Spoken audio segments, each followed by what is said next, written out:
Yo, what's up, everybody? Welcome to MavCast. This is a solo stream here on Fun Speculation where, sometimes things get a little spicy. There is no PM in the PM tonight. Pong Soul's got a lot of stuff going on right now, so he wasn't able to do the show. So, doing this instead. I hope you all enjoy the content here on the channel. Appreciate each and every one of you for either tuning in live or after the fact, as always. And we're going to have some conversations because, Game Pass is cooking right now. The December Game Pass list just got dropped. There was a surprise release yesterday, and it got kind of officially announced today as well. And then we also have the Game Awards to look forward to, and it's looking more and more like, Xbox may actually have a big announcement at that show. So lots to look forward to, lots to be celebrating here in 2023 when Xbox was absolutely on fire. One of the best years, in my opinion, in Xbox history. And no reason to look back on 2022 and kind of go back into this mental state of like, oh, why can't they get things together and all this kind of stuff? Because we're eating good right now, right? I mean, what can be better than all these first-party games releasing, all of these new games coming out, new IP, all this fantastic stuff, the investment going hard, so many things to look forward to in 2024, and then also surprise drops into Game Pass. All this stuff is just absolutely fire, and you know what? We got to kind of celebrate that stuff, right? We got to give the praise when it's there. We can go back and always look at the past, or we can hold feet to the fire and all that kind of stuff when it's due, right? But when it's good, it's good. And this is a great year. So, a little bit of uneven conversations out there going on in the gaming space, especially with games media and all that kind of stuff. So, it's time to celebrate if you're invested into the Xbox ecosystem or in Game Pass and all that kind of stuff. So that's kind of what we're going to do here. I appreciate each and every one of you in the chat. You guys rock. Thanks for tuning in to the stream. We got Jax82 here. We got Dova360, Def Leopard, Bold Alpha Wolfpack. What's up? Spatan13, Doom Reaper, Stone King X. It's my beautiful wife, Kaitlin. Hey, baby. What's up, Vink? How's it going? Mitchy Poo, what up? 3-Bit, what's up, dude? I hung out with 3-Bit earlier today on Double Barrel Gaming with Mr. Boomstick show for X Vlog. Absolute great time. Anytime hanging out with Boom over there. And it was great to hang out with 3-Bit on that show this morning. So go check that show out if you want to have some more conversations or catch up what we talked about today.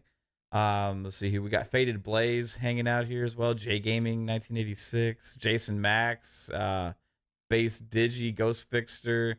I think I said Def Leopard. If I didn't, sorry. RSJ fan, what's up? Talos Ray, Silver Lab guy. Lots of awesome people. I love all these awesome real gamers here hanging out in the chat. Yeah, we got this list today for Game Pass, and it's kind of honestly fucking mind blowing. Like, not a lot of like big promo stuff about this, it was not part of a showcase or anything like that. It's just a casual, hey, Game Pass games for the month, like they usually do. But man, they're dropping some pretty great stuff here. Surprisingly, just in time for the holidays, but some pretty big surprise games. You had Remnant 2, which kind of shadow dropped into Game Pass yesterday. A game that's nominated for some award, for at least one award at the Game Awards, but also one that friends of mine like Pong Soul, Jasper, and Steel Rain, one of their favorite games of this year, highly rated game, a game I can actually speak to the quality to. I haven't finished it yet, but I did buy it in hopes I'd be able to play with those guys. But it's a 3-player co-op game, and didn't want to intrude too much. And honestly, it's like not necessarily after playing it, it is a very Soulsy like type game as well. So, and it's best being played co-op. So I will say, if you are looking to check out Remnant 2, I would recommend trying to play with a friend at least from my experience. But it is an absolutely awesome game. I mean, even like the characters, the character design, and like the abilities and all that kind of stuff. It's very unique and super high quality. So definitely check out Remnant 2 because it's awesome and it's getting better and better too because I think they have released some more content in that with the DLC and stuff. So um, check that out. I think it's in PC Game Pass too, if I'm not mistaken. I have the game announcements here from Game Pass. Um, Far Cry 6. It's a game that is over a year old, right? Um, Excellent Far Cry. It is the biggest Far Cry by far. I actually still have not beaten it. It's one of those that I keep wanting to go back to, but every time I go back to it, it's like, wow, there's so much to do. Some of these games have just gotten so damn big that I have a hard time sticking with one thing for that long to kind of finish everything. But Far Cry is something I always go back to because I have a lot of love for the franchise. So I know I will beat that game eventually. But it's fantastic. SteamWorld Build is one we knew was coming to Game Pass. Looks awesome as well. A game called Spirit of the North. The Enhanced Edition is there. Yes, and Remnant 2 is actually on cloud and PC and Xbox Series X and S. But then also they gave us the first Remnant again, which I believe was in Game Pass before. But Remnant from the Ashes is hitting Game Pass. Another game called 10 Hearts. Another game called While the Iron's Hot. You got World War Z Aftermath hitting as well. You got Clone Drone in the Danger Zone, Goat Simulator 3, and Against the Storm. There's like 10 games here announced for Game Pass. And you know what? I have a feeling there may be even more coming around the corner. There could be maybe a surprise at the Game Awards. Some speculation out there. A lot of people are thinking potentially that Baldur's Gate 3 could get like a shadow drop to Game Pass and also for Xbox. They did say they're going to announce the release date for the Xbox release of Baldur's Gate 3 at the Game Awards. So is it possible that that gets put into Game Pass? Some people think so. I don't know. That'd be kind of crazy. That would be a super bold, expensive move for Xbox, but maybe they did. Who knows, right? It's absolute awesome stuff to look forward to regardless. I do have a good feeling there's going to be at least one cool announcement there. Another thing that happened was, Sarah Bond had made that kind of a cryptic tweet yesterday where she just showed an Xbox 360 logo showing up out of nowhere. So some people are speculating that maybe we get, the Call of Duty 360 library pop in there, or maybe it's a game from the 360 era that's getting announced that, as a new version, or maybe like as a remake, or maybe we see another look at a game that's been brought back from that 360 era. One we could look at potentially is Perfect Dark. That would be insane as well. But yeah, it's been an insane year, and Game Pass is just heating up in time for the holidays. But kind of the conversation I want to have is like, when does Xbox do enough to get the credit for the value and quality and content that they're putting out there for everybody? Because I keep hearing conversations still about, it's like, well, in the 2022 was rough, or last generation was rough for Xbox, and that's the way things are the way they are right now with media and perception and all this stuff. But like, I've been looking at this year where we had games like Age 2 and Age 4 hit console.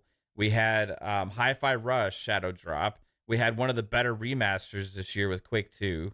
We had Starfield come out, and people are asking, where's the big new IP and games from Xbox? Well, like, Starfield? Like, does that not count? Why? In what world does Starfield not count? And like, they actually had a massive big game this holiday season. or this fall with Starfield, which is a good game. It's a great game to most people that play it, and I feel like sometimes things kind of just get pushed aside and forgot about or not counted for some reasons with Xbox. And I don't really understand why that is, but that's the conversation that seems to be taking place a lot. The other thing is like this whole third party thing. Like Tim Stewart's interview yesterday completely got blown up and taken way out of context, and used as more console war fodder, or maybe people hoping that Xbox becomes just a multi-plat publisher and all that stuff. But I don't really see where they're getting all of that from that interview, because I actually took the time and listened to the whole thing. And from that whole interview, I didn't get any of that from it whatsoever. The conversation pieces and quotes that people keep referring to was in a question when he was asked about Activision Blizzard, which we know those games are already multi-platform. We know those games are already going to be on Nintendo and on PlayStation. And why does that equal everything going to PlayStation and Nintendo all of a sudden? Why is that the assumption when even Phil Spencer himself, even as soon as after the Xbox showcase this summer, had to reiterate to everybody, Xbox is not a third-party publisher.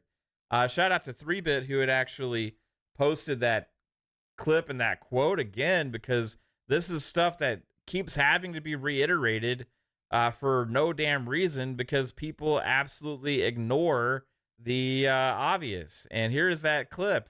Listen to it. We are not a third-party publisher. We are not a third-party publisher. We are not a third-party publisher. We are not a third-party publisher. We are not a third-party on replay. Publisher. We are not a third-party publisher. We are not a third-party publisher. We are not a third-party publisher. Get it through your thick fucking skulls, people. I don't understand what more you need to hear. Phil Spencer is Tim Stewart's boss. Mad Booty. Make it a Mavy-Wine? Yeah, I can make that the beat. That would make a good beat, 3-Bit. Maybe we should do that.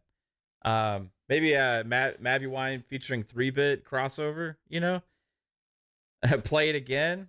You play it again? Okay. We are not a third-party publisher. We are not a third-party publisher. We are not a third-party publisher. We are not a third-party publisher. And then you look at who the man is that has been even further ascended into the head of Xbox Studios, with now overseeing ZeniMax, Bethesda, and their other Xbox game studios. Matt Booty. If we remember the leaks from the whole thing regarding the FTC and Xbox and ABK and all this kind of stuff, right? Remember those emails from Matt Booty when he was like, I want to spin PlayStation out of business? And they think people are saying that they absolutely need PlayStation. Now, what's going to happen is they're still going to continue to put those games like they have been on PlayStation, and in the future, some of those are going to keep going to Nintendo. But like Phil said numerous times as well, exclusives still matter. You know why? Because you know who has determined that?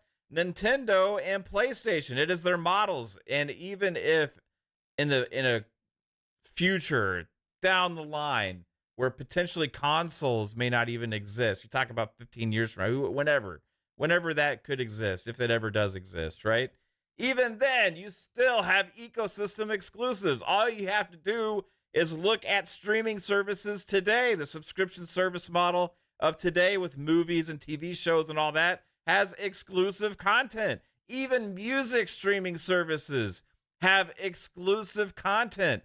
It is what gives your brand an identity and helps bring extra people to your ecosystem. This is not fucking rocket science, people. Do you think Xbox just wants to abandon everything they have built up over the last however long they've been in business, over 20 years, to just say, well, we gave it a try, but we're just going to start releasing everything on PlayStation and cease to just relinquish all of our fucking identity away? No. Do you think they just want to move on from consoles and just say, you know what, we're just going to screw over the user base that spends the most fucking money and just completely abandon them so that way they are forced to buy a PlayStation and they lose interest in Xbox products? No, this is dumb thinking. Get your shit together. Read and listen to the actual information from the people that are actually speaking and telling you shit straight to your face, and stop getting your information from morons on Twitter and places like that take things way out of context and leave out all the crucial important information so that way you can spew it and turn it into something that is completely disingenuous and fake for the purpose of your own console war bullshit. Look past that stuff. Insane.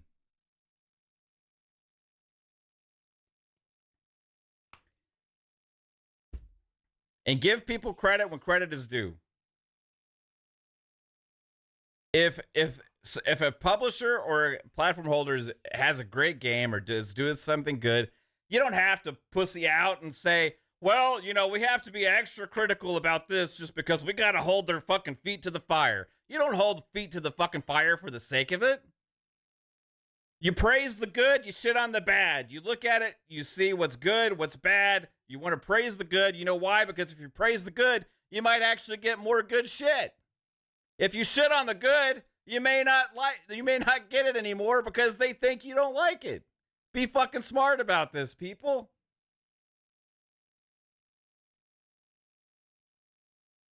Do I need a Snickers? Maybe so. There's so much fucking stuff out there, man. It just drives me crazy.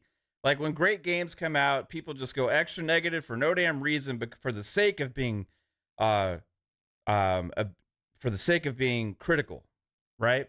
Or when something is bad, it's like, well, you know, we have to extra look at what they did good here. You know, like there's great things here. We're just going to overlook the negatives, right? Because we feel like this is the kind of game that we want.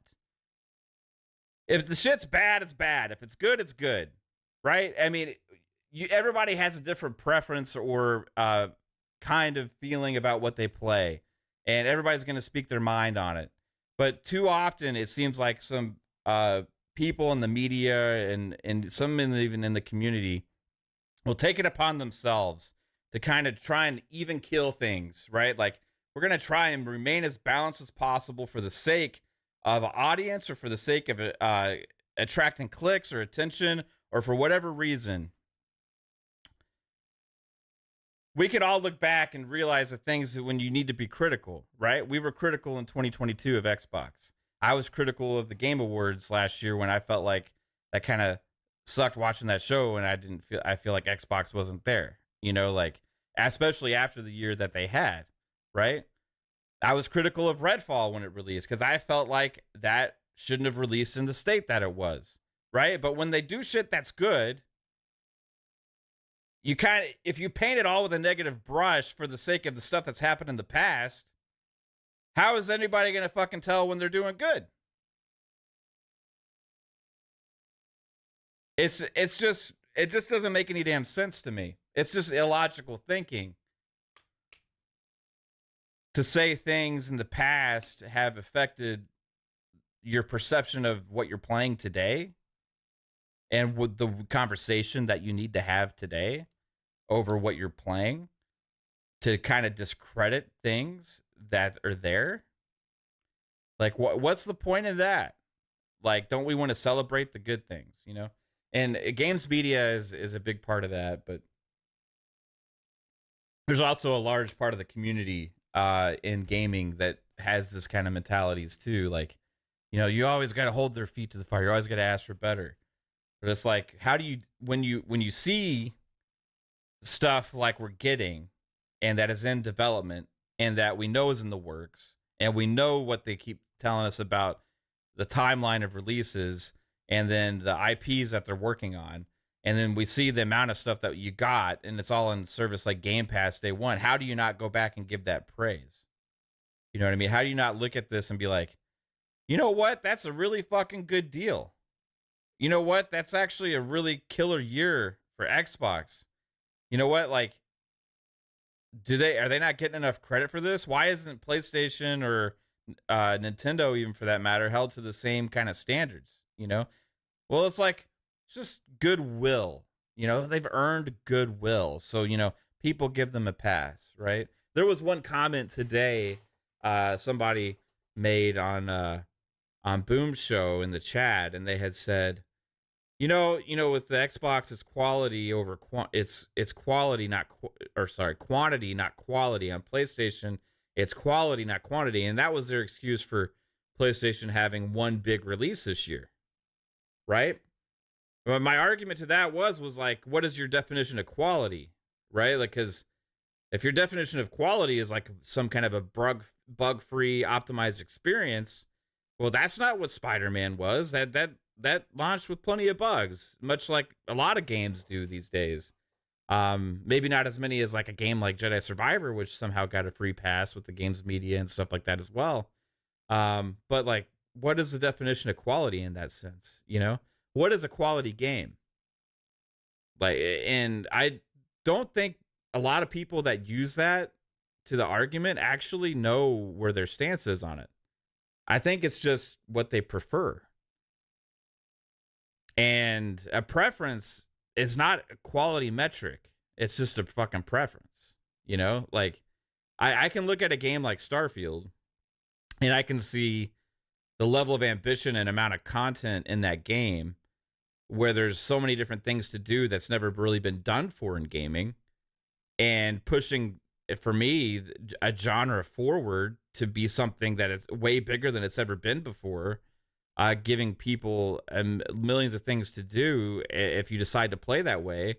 And it's like, well, is that quality? For me it is, because I get lost in it, and it's like a very believable world that I kind of like get sucked into, right? Like, I play games for, immersion and to have an amazing experience. And like, graphics, yeah, they're great. Gameplay, yeah, it's great. Like, you can look at certain aspects of every game and like pick it apart and try and say, well, this could have been better, or this could have been better. Sure, right? But when that becomes the entire conversation and you're not really paying attention to all the great things, then that kind of affects your perception. And when that's all you talk about, that's inherently gonna it's not even possibly, but the more of that kind of conversation that spreads, it's gonna affect other people's perception as well, right? So it's like,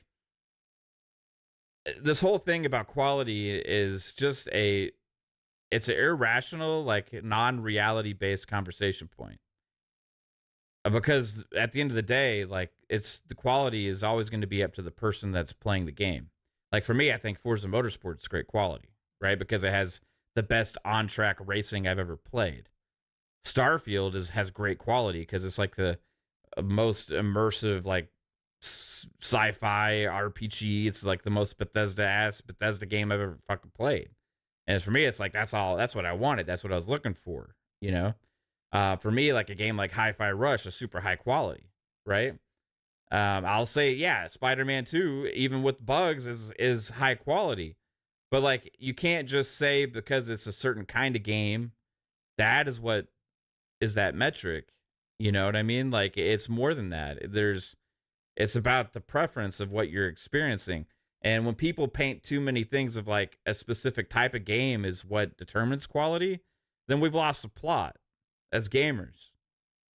Then we would get things like narrowing down genres and toning down what great games can be, and all these different genres and all these different things. Like, instead, everything starts to become one note because these publishers and developers get confused that they think we all just want the same thing. I don't want the same fucking experience in every game I play. I want variety. I want, like, defined genres. I want different kinds of experiences. I like a lot of these different kinds of genres, right?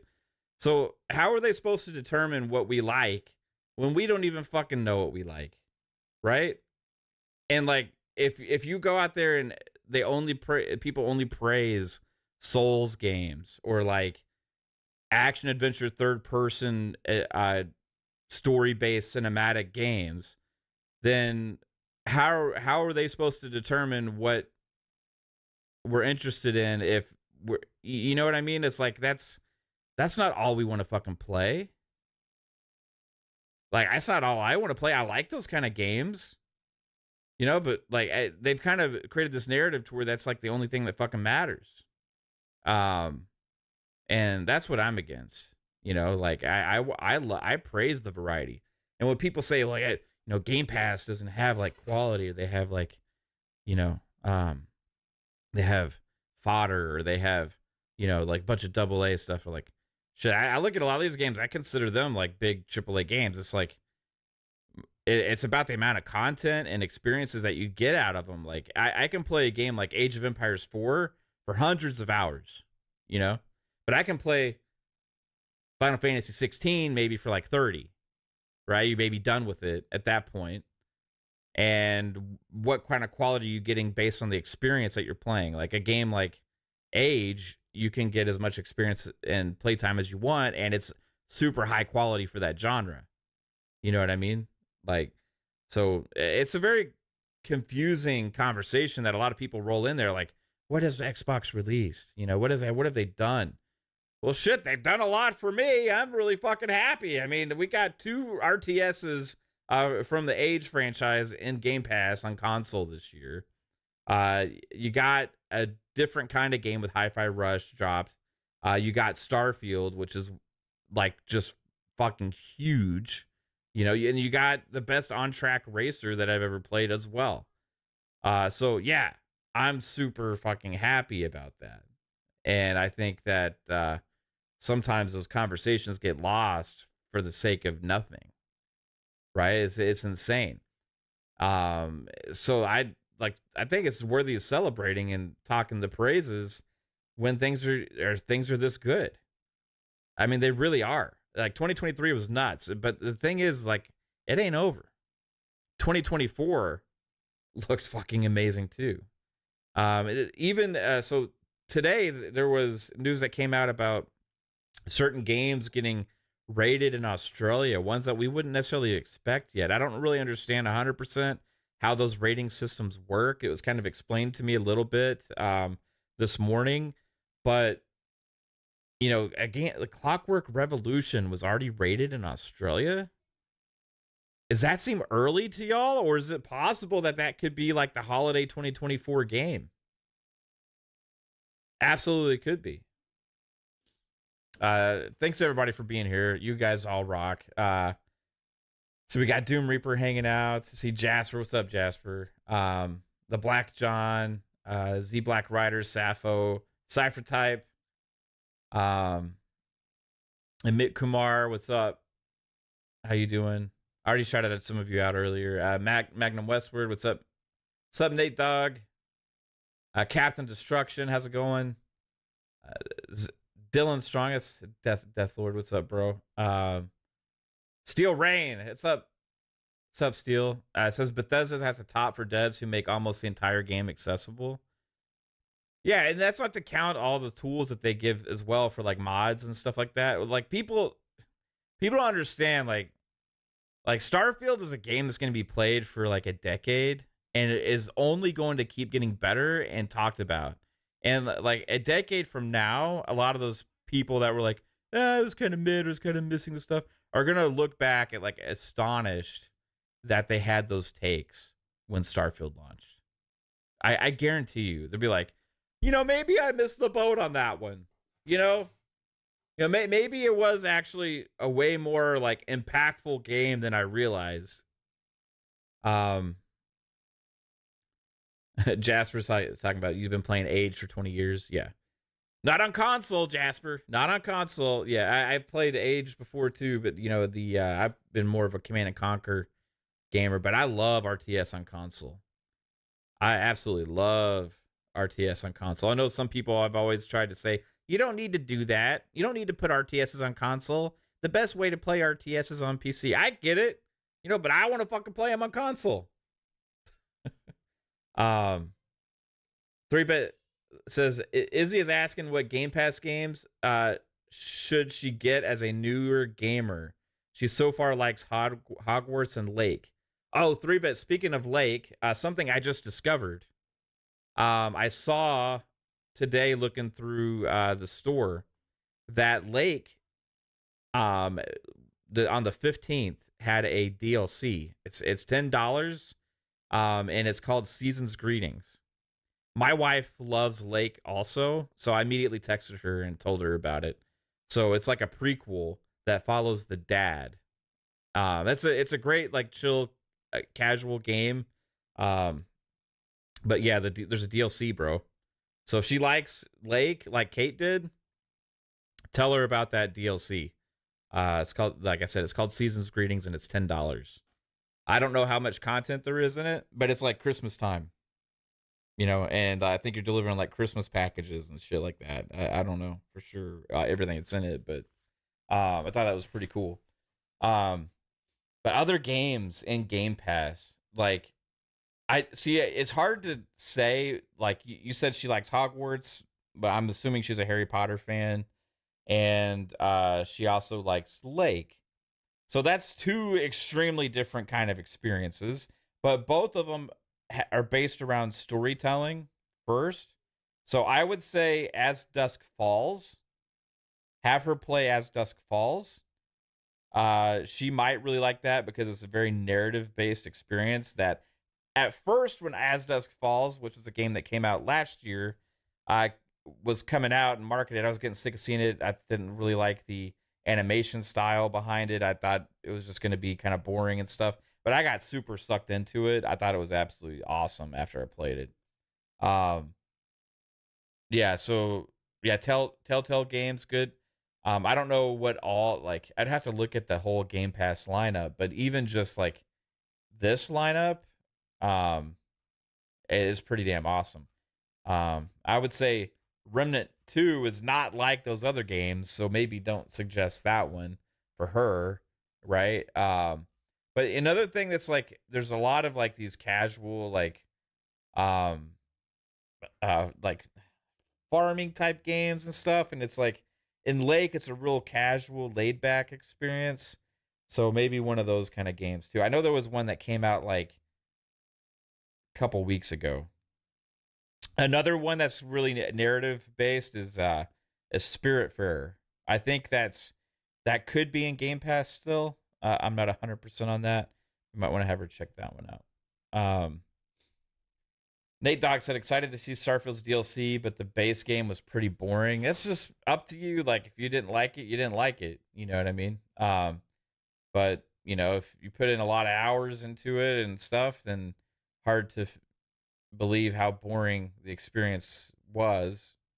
I think it was you before we had a conversation, and you had went to hundreds of planets. So hundreds is a lot. So that would take a very long time to actually go to and explore that amount of planets. But it is what it is. Gotham Knights is pretty good. Yeah, Gotham Knights is really good as well. For sure. A Short Hike. Munch with the $2 super chat says, tell her to try Sakuna of Rice and Ruin. I'm not familiar with that one. I'm not sure what that one is. That's kind of an interesting conversation about like good games to introduce people to, like in Game Pass, right? Like there's so much stuff there. And that's been the core thing about Game Pass for me, is the variety that's there. There's just an insane amount of variety. There's so many different genres, so many different good games dropping in there all the time. And I think a lot of them get like bypassed or like not really talked about because it's not necessarily for you, right? We look at and celebrate a lot of the bigger games, right? But there's so many kinds of games that drop in there all the time that are for different kinds of gamers, and that is the beauty of it. Because Game Pass needs to appeal to everybody, right? Like it needs to appeal to all different kinds of gamers. And yeah, they have the big home runs and like the bigger AAA type games and stuff, and a lot of that big Xbox first party stuff that drops, right? But then you gotta also have these like indie games or like the AA games or like, simulators and all this different stuff. So that's the most amazing thing for me. And that's when Pong Soul always talks about the golden age of gaming. Like that is one of the core principles to me of that. it's not just about only having the biggest, best games, which I would consider like Starfield in that kind of category, right? Or the games that live on within Game Pass and all these different things, right? Like you can say like all these big multiplayer things that they have, but you're talking about all these other kinds of things too. And there's so many great ones in Game Pass to celebrate. And I don't think they get talked about enough, to be honest with you. Like, I know there's some like sites and some content creators that kind of specialize on those kind of games. You know what I mean? But like, I think a lot of us play those kind of games at times, right? Like for example, I got super sucked into Power Wash Simulator for a while, or like Vampire Survivors. You know, but like they always get lost in conversation. Um, or people just stop talking about them after a little bit. You know. Um, a game like Sea of Stars came out day one of Game Pass this year, nominated for Game Awards. It's a throwback JRPG, right? It's not going to appeal to everybody, but people that love those kind of games are going to find it as like one of the best in class for a while, like that's come out in a long time. But already it's kind of like lost in conversation because all these other huge games came out, or like people overlooked it as like, oh, it's just another one of those kind of Game Pass releases or those kind of games. It's not a, not a massive, big AAA, huge success, and those kind of things I think should be looked at as adding a lot of value and quality to the Game Pass library, especially if you have a family and you're like getting a subscription service to like appeal to just more than yourself.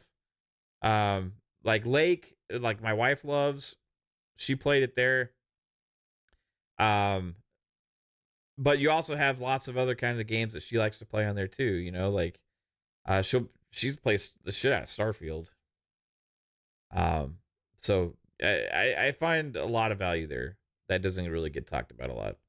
The Jastrom says the Gunk is a very chill, not too hard game. Planet of Lana is a nice time killer. Yeah, those games. One of that came out. I think it was it this year? Was it the Curious Case of Benedict Fox? I think is what it's called.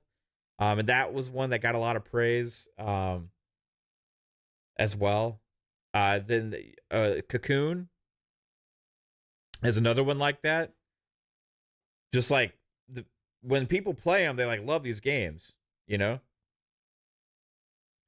they're just kind of over time they just kind of get overlooked or like almost forgot about a little bit.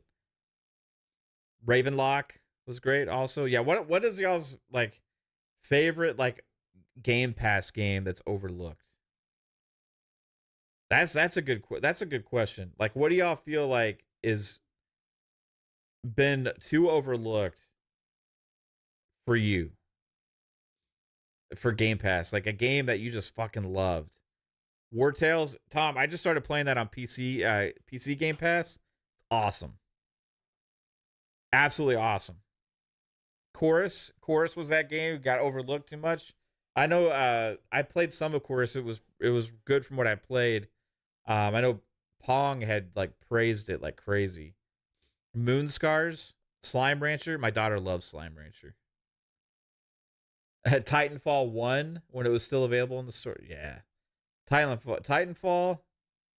That the Game Pass didn't exist when Titanfall came out, the original. But yeah, Titanfall 1 was always overlooked for sure. From Space, Celeste. Celeste is really good. Celeste is a good there's certain games that I feel like play like extra well on like handheld or like in like if I do like console streaming to like my backbone on my phone, like Celeste is like a good one for that for me. Killer Instinct. You love Chorus. Bummed you discovered it a week before it left the service. Yeah, it sucks. A lot of these games though, like may be on sale now too. That you guys are mentioning if they're not in the service anymore. Vampire Survivors or Disney Dreamlight Valley, both really chill. Back from Dead says. Jasper got sucked into Dreamlight Valley for a while. It was really weird. He was just like harvesting pumpkins constantly in that game. Yeah, that whole conversation with like the third party publisher thing. It's just like so crazy, man. It's like it's hard to fathom how people still try and have these same conversations over and over and over again. Anytime anybody from Xbox makes a comment or about other platforms whatsoever, about their games being on other platforms, it's like, Xbox getting out of the console business. Xbox is getting a third-party publisher. Xbox's whole business model is evolving into third-party platform releases only. Xbox is going to have no more exclusives or any of that kind of stuff. And I got to be honest, tell you the truth, I don't give a shit if they have exclusives or not. I just want them to release games in Game Pass and I get to play them. But I will tell you that their business model is to have exclusives. Like 100%, as has been reiterated time and time again from Phil Spencer and the different people at Xbox. And they have to keep reiterating this stuff because of those stupid conversation points that keep getting brought up time and time again from the same people trying to stir up controversy. Y'all remember when Andy Robinson from VGC actually made that post earlier this year that, if Microsoft doesn't close on ABK, they might sell Xbox. Pundits say. Remember that? Remember that post? And then you had, was it Zuby Tech? Is that who did that post yesterday? About the third-party stuff, taking quotes without the context of what the question was that was being asked, or the conversation was even about, creating a big stir and controversy online. You got to wonder sometimes, what is the thought process and the agenda from the media in the first place to even try and have these conversations when it's constantly been disproven. They've been trying to do this since 2013. Since 2012, really. Ever since the marketing for Xbox One started, there's been a lot of conversation about that, you know? To the point where in 2016, it actually looked like there was potential seriousness to some of that conversation with what Xbox was doing and a lot of the moves they'd been making. Like, that was when a real concern could have been had, is like before they went and they doubled down on everything, right? Like, before they went down and just like, we're going to go and we're going to acquire Mojang, right? We're going to go and then we're going to go and we're going to acquire Obsidian. We're going to acquire Double Fine. We're going to acquire Ninja Theory. We're going to acquire Undead Labs, Playground Games, all these different studios, right? But even then, even after they made those acquisitions and kind of doubled down back into the whole, we're invested and we're gonna really put our money where our mouth is, and we're gonna develop all these games and all this kind of stuff. The conversation was still things like, why did Xbox acquire those studios? Why did they do that? What does it do for culture? Like, why buy a studio like Ninja Theory? Why buy a studio like Double Fine? And that was the questions that was asked from people like Colin Moriarty and stuff like that. It's like, well, because they only had like 5 studios left and they needed more to make more fucking games. Like, that's the obvious answer. Now, can they just go and start like 20 different studios and expect to have success with them all? Or are they going to go out and get studios that have a proven track record? And that's what they did. And we're eating good now because of that, right? Like, the answers to all those questions that people were asking then has been the results of things like 2023, and that are going to be the results of 2024, especially from the Ninja Theory side when we see Hellblade 2 next year. Double Fine also released Psychonauts 2, which came out it had already been in development, but they got an extra year of development time, and then that game came out. And it won some Game of the Year awards, right?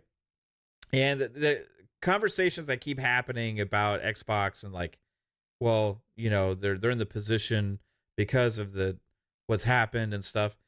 Well, if people still are trying to hold them accountable for 2022 today, after the year that we had in 2023, why don't they go back and look at 2021 when they won Publisher of the Year, when they had more great games than other platforms, when they had way more games than PlayStation did that year, right? Like, how come people don't look back and be like, well, they had a great year, then they had an off year, now they had a great year again, and then things look like they're on the right track now to be consistent.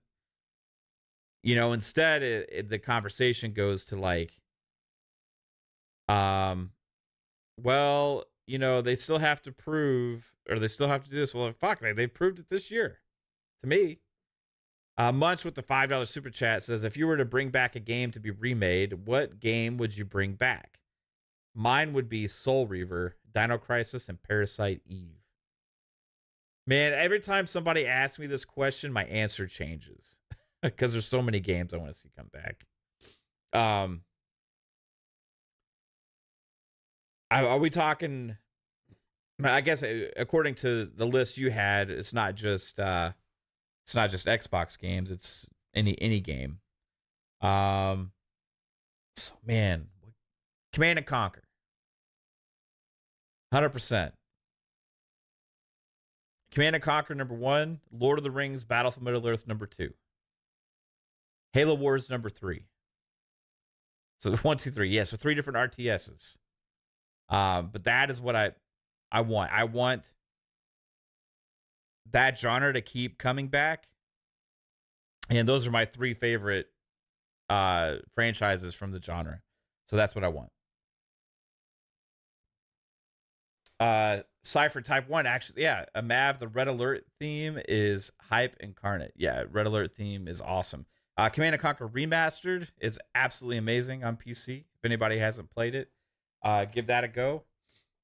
So it's a franchise I desperately want to see come back. If you were to ask me, like, I see Nate Dogg seeing NFL Street. If I could change the industry, I would want NFL 2K to come back in a big way. But I know that ain't happening. So yeah, what games for you guys? Jasper says, yeah, for some reason I like to ignore all the 2023 games. Yeah, I don't get it, man. Like, people asking questions like, what new IP has Xbox released? Like fucking Starfield. Like, does that not count? That's the biggest new IP created from any platform holder this generation. What new IP has PlayStation created this generation bigger than Starfield? What IP has Nintendo created this generation bigger than Starfield? For me, they're both living on mainly past games.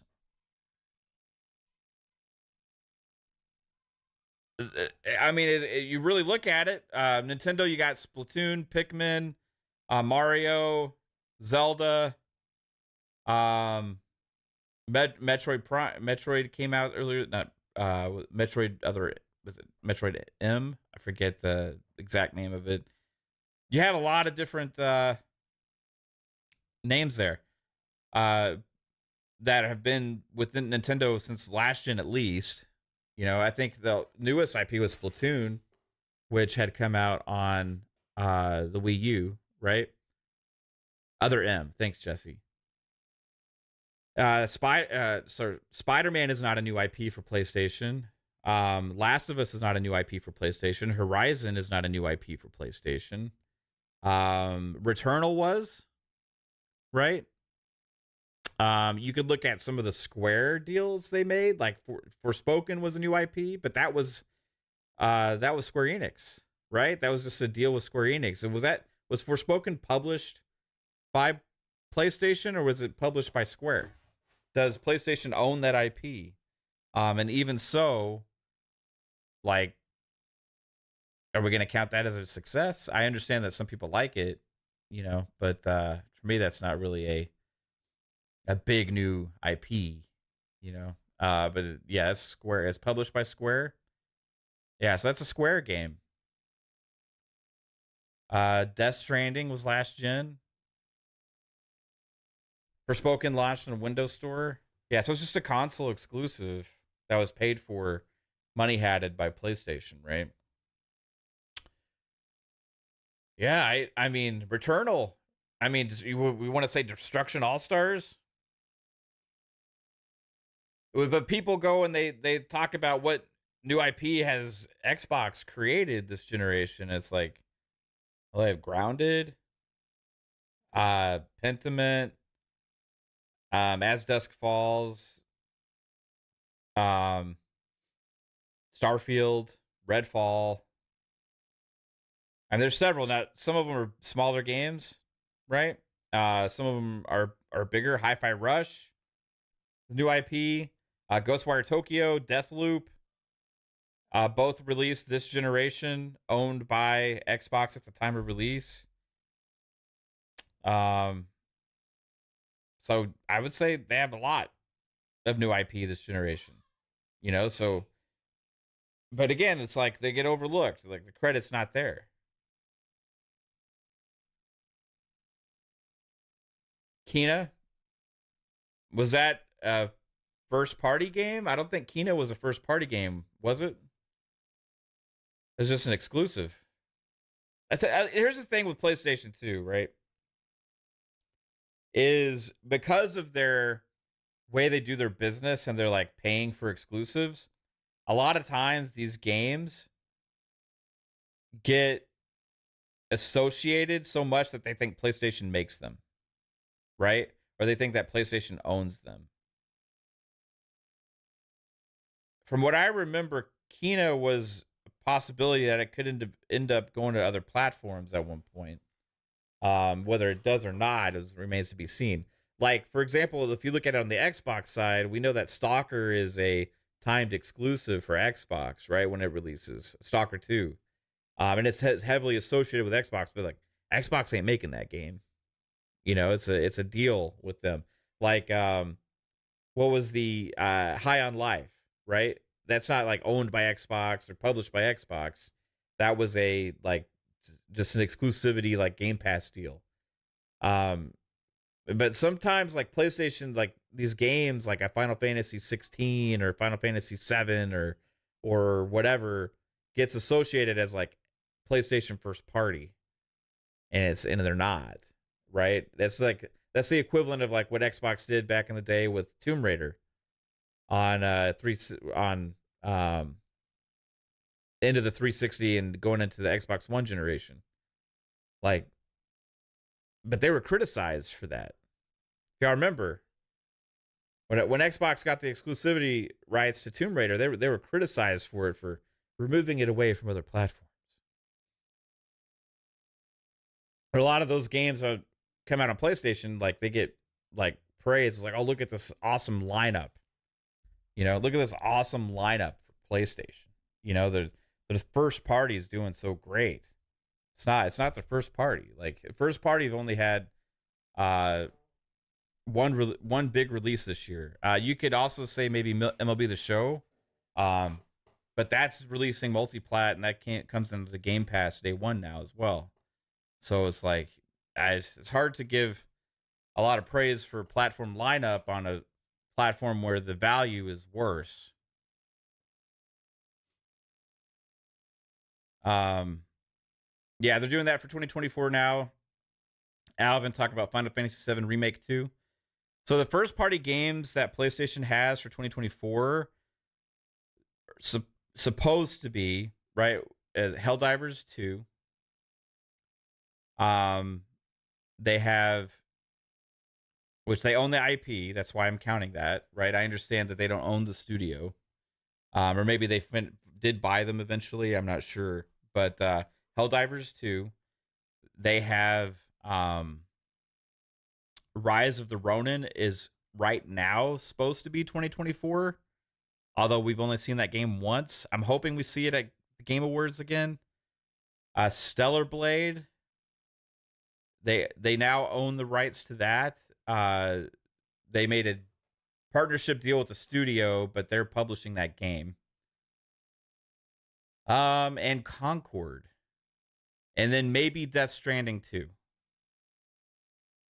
But what's funny is, like, if I look at it, I don't know if they actually own any of those. Do they own any of those studios? Besides Concord. I think that they own the developer that's making Concord. But I'm actually legitimately asking the chat. Now, I'm not saying that necessarily matters 100% because I still consider, like, a first-party game that's published by the publisher, regardless if they get another developer to make it first party, because, you know, that Microsoft Flight Simulator, we would not even call first party. You know what I mean? If that wasn't the case, because it's made by Asobo.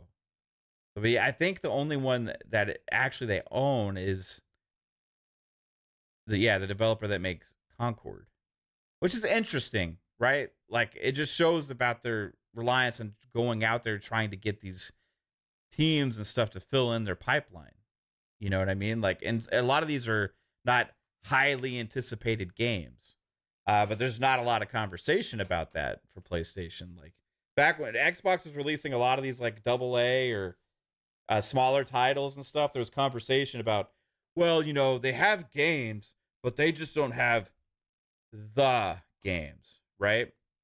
Now, this year, PlayStation had one of the games, but that's all they had, right? Xbox had one of those games as well with Starfield. For many, though, they also had one of those games with Forza Motorsport. They also had one of those games with Redfall, even though it didn't hit. It was still marketed like that, right? It was still a lot of anticipation and hype for it. It was a big new IP when it came out. It just flopped, kind of like missed the mark on that one at launch, right? Hi-Fi Rush was one of those games. Shadow dropped, but came out of nowhere, and it is something that they can definitely use to market and stuff. They had so many of those games this year, right? But you know, it's kind of like people still look back at this year and are still talking about 2022. Like, I don't understand. It really does baffle me. Like, it's more of like a interesting thing to think about the way people think. Like, when is something enough for there to be credit and praise given and excitement shown, right? Or is it just like never can be excited, never can praise? You know what I mean? Like why does that mentality exist? Why can't we celebrate awesome stuff? Munch says, just give me a new Infamous and I'll shut up. Hell yes, dude. I personally like Infamous way more than Spider-Man. At different studios, I know, but I don't think we're ever going to get an Infamous from Sucker Punch again, because Spider-Man exists and they're kind of similar. They're kind of like, Infamous was like, you know, it wasn't a real superhero, like, based on comics and stuff, but it was kind of that, like, superhero type game, open world. And I don't think that PlayStation's going to make two of those. So I feel like Spider-Man takes kind of away the ability for Sucker Punch to make another Infamous. God, I hope I'm fucking wrong about that, because I love that franchise. It's an absolutely awesome franchise. But I also love Ghost of Tsushima too. So I also want them to make another Ghost of Tsushima. So whatever Sucker Punch does next, I'm sure I'll be excited for it. One of the more underrated and underappreciated studios at PlayStation. Hi-Fi Rush art can be used so much for marketing. Yeah, I agree. Edward Lafferty says Blade Zero looked a lot more impressive until it was revealed it was choreographed and animated. What's Blade Zero? Oh, Phantom Blade Zero. Oh yeah, that was that game that was shown that was like made by that former mobile developer, where they've only made like mobile games in the past, right? Like, I that game looks interesting. I'm just gonna not hold my breath. You know what I mean? There's certain games that kind of look like, is that too good to be true type situation, you know? And sometimes games kind of show that way at first. Texas Flood says Ghost is just another Assassin's Creed if you're being real about it. I agree. It takes a lot from Assassin's Creed. For sure. I still like it. I don't necessarily mind when certain games take from other games for genres and stuff, as long as they're good games, you know? Like, if it's a good game, I'm still going to celebrate it, even if it's similar to another game. But like, Ghost of Tsushima for me is a really good game. The Jastrom says, have I tried Portillo's again, or am I done? They opened one up near me, and I'm worried about it. Will be flavorless. Oh, fuck, dude. I just gotta be honest, man. Like, the Portillo's in the Colony is the one we went to. And I was super excited about it. And I am not hard to please when it comes to food. There's certain things I don't like, but I know what those are, right? Everything on the Portillo's menu, I should be in fucking love with. I'm not like a super picky burger guy, or, you know, like a Italian beef or any of that stuff. I'm like, yeah, I love it. Give it to me, right? I mean, look at me. I fucking like food. But we sat there, and I got a burger, and we ordered an Italian beef to split. We got the fries. Man, I just gotta tell you, we've got the dogs to try, because you go there for the first time. You're hearing about this place forever. You want to try everything, right? Everything was such shit. The Italian beef had no flavor. The beef itself, honestly, like, you know, the brown paper towels that come from like in a bathroom, right? Like in a public restroom, you take those brown paper towels out of the paper towel machine, you know? I imagine like what I ate from the fucking Italian beef looked and tasted like fucking wet paper towels. It's fucking gross. It was disgusting. It had the texture of fucking paper, bro. Soggy paper. And it had no flavor. It was like cardboard. It's gross.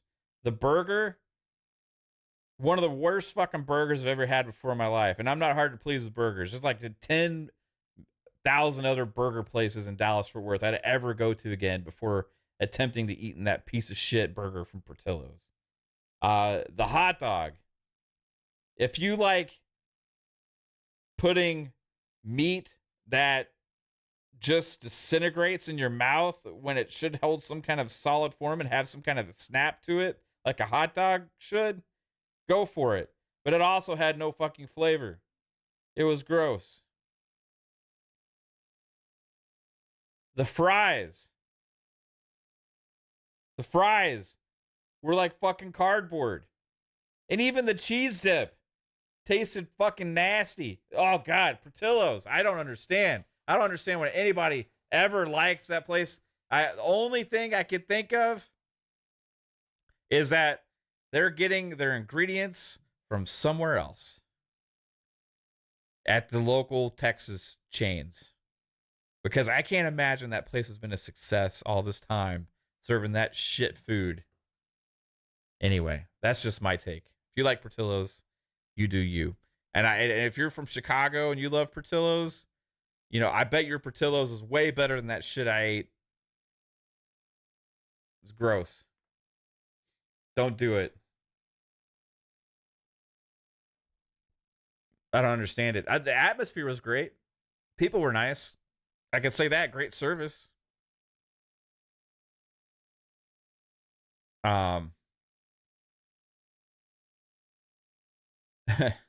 Is that where all the Amazon boxes get recycled? Probably so, man. They probably have, you know, they get their food shipments for their other other things, they just probably break down those fucking boxes and use them for the Italian beef sandwiches. Culver's is good. The Jastrum says, thanks, you'll try Culver's. Culver's is good. Get the cheese curds. Culver's also has great root beer. But yeah, they're butter. They're like butter. Call them butter burgers or whatever. Yeah, they're great too. And they even got some solid ice cream. Get Culver's instead. Culver's is fantastic. We are eating plastic. We are going to turn into consoles ourselves. Yeah, the Game Pass is lighting it up right now, guys. I mean, it's just the December drop with like those 10 games. It's like pretty crazy. And with the surprise of Remnant 2 and Remnant 1 being thrown in there as well. A lot of excitement. I do wonder if we have some more surprises next week. So this is kind of a weird month, the last few weeks, because we had last week was Thanksgiving, right? So there was no PM in the PM because of Thanksgiving. Today, Pong Souls just got way too much stuff going on. Just wasn't able to do the show. So you have me here instead doing this shit. And the Cowboys play tonight, so in a way, I'm kind of happy I get to watch the Cowboys on Thursday Night Football. But then next week is the Game Awards on Thursday. So we're gonna have our special co-stream for the Game Awards with like kind of a little bit of a PM and the PM rolling into the Game Awards, kind of like we've done the last couple of years. So it will be a 4-week gap between regular PM and the PMs. And that is, I think, the longest gap for like a regular version of any of our podcasts we've ever had. Tomorrow, I think Pong will be there for Xbox Ultimate tomorrow night, though. So Xbox Ultimate will be there at 10 p.m. Eastern time here on this channel. Nate Doc says, they have Culver's in Texas. Thought it was only Midwest thing. Yeah, we have a few in Texas. We had one in McKinney when I lived in McKinney, which is a suburb of DFW. We had one in McKinney. I think it's still there. So I used to go there a lot. I think we actually had more than one in McKinney for a long time. Yeah, but Culver's is fantastic. Jasper says Fun Pop was like a 1.5-year gap. Well, if you count Fun Pop, yeah, you're right. But that was like we put the show on hiatus or whatever. Niturnal says shout out to McKinney. Man, I fucking love McKinney, bro. We live in another town now, but we lived in McKinney for like a long time. I don't know exactly how many years, but kind of miss McKinney. Sony could be doing something with the Resistance IP. That would be good.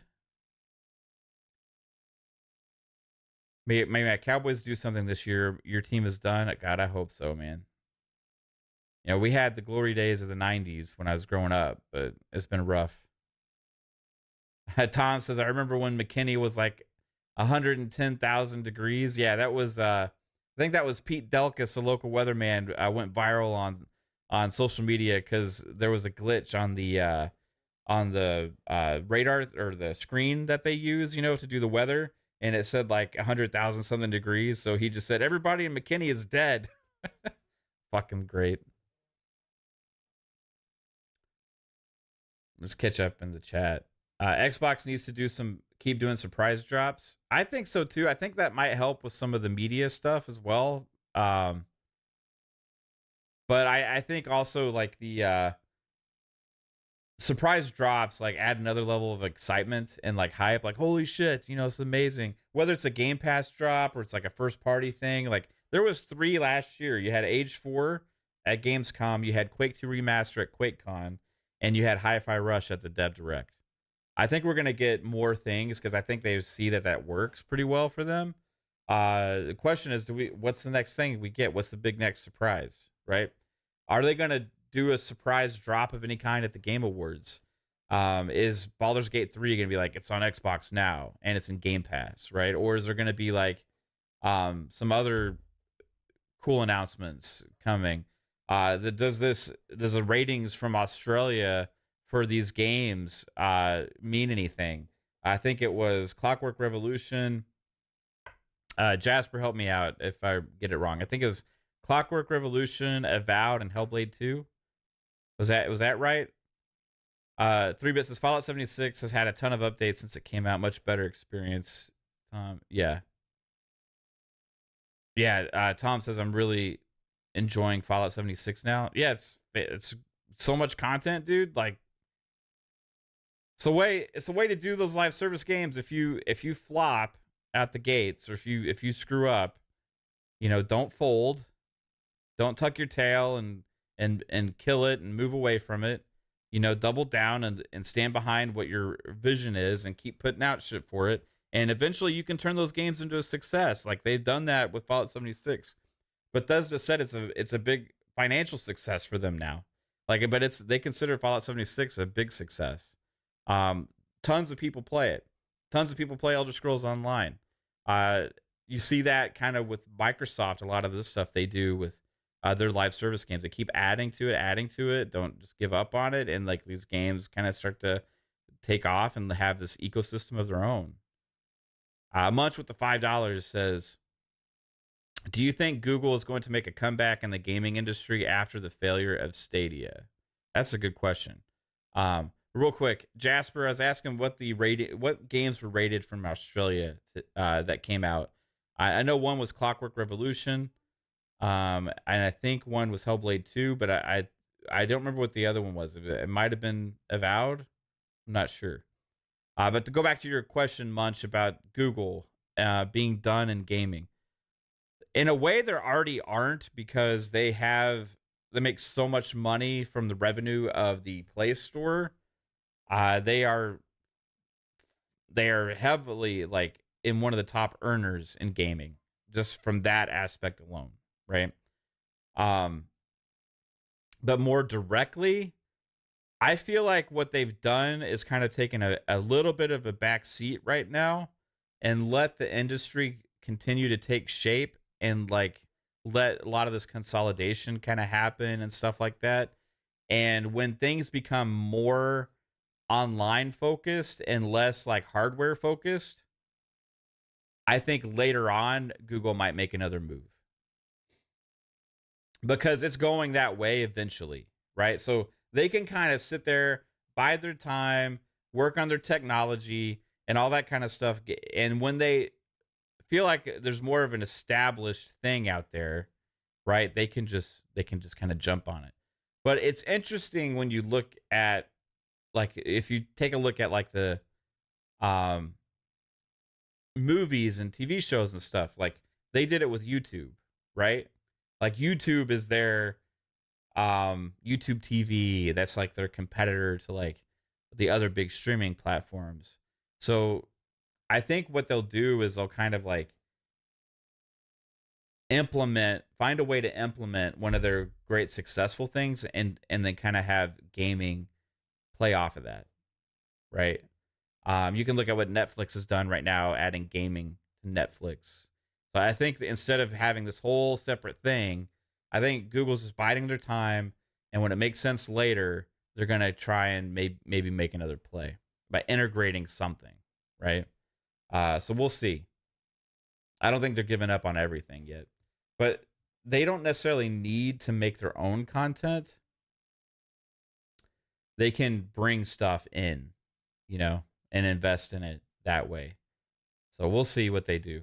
Amazon's been the more interesting one, because Amazon started out just doing, okay, we're just going to do Luna, right? Or first they started out by acquiring studios and working on making their own games and stuff. Then they got away from that. Then they decided, okay, so we're going to do Luna. Then we're going to, get these like games from the East and things like that. We're just going to bring them over and publish them locally, or like do kind of publishing deals just for Luna and PC. But now what we've seen from Amazon is they are like publishing multi-platform games. Tomb Raider, they have a publishing deal for that. There was another game that I remember that they were involved with. When I saw that, I was like, interesting, right? They're doing something different. They're actually branching out and doing multi-platform publishing now. So I think Amazon is the more interesting one that's kind of really getting more involved and doing different things. But I think Apple's going to continue to make plays as well because they have, the phones that are pushing like being able to play games natively there. They already have Apple Arcade, which is successful for them and all that kind of stuff. So, these other big players, these big tech companies, right? You got to keep your eye on them. They're not done in the gaming space. And it's not necessarily all bad that they're in it. It depends on what they do with it. Like, will Amazon ultimately be good or bad for gaming? Can't answer that right now.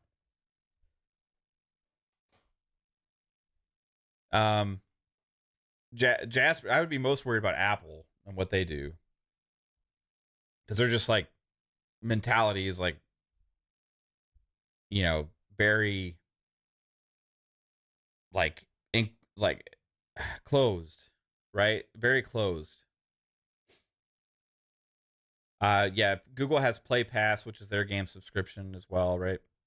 Jasper says Clockwork Revolution, South of Midnight, Hellblade 2 finally found it. Okay, South of Midnight, that was the other one. So it's interesting that Avowed wasn't there because Avowed was announced for 2024. So was Hellblade 2. But what does that mean for games to be rated this early in Australia? Does anybody have any idea? Why would a game like Clockwork Revolution or South of Midnight, like South of Midnight wasn't even rumored to be thought about for next year, I don't think.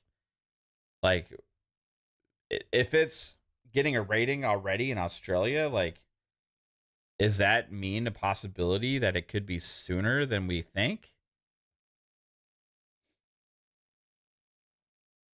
You didn't know it was Australia, 3-bit? What does that tell you, 3-bit? From your experience in the gaming industry,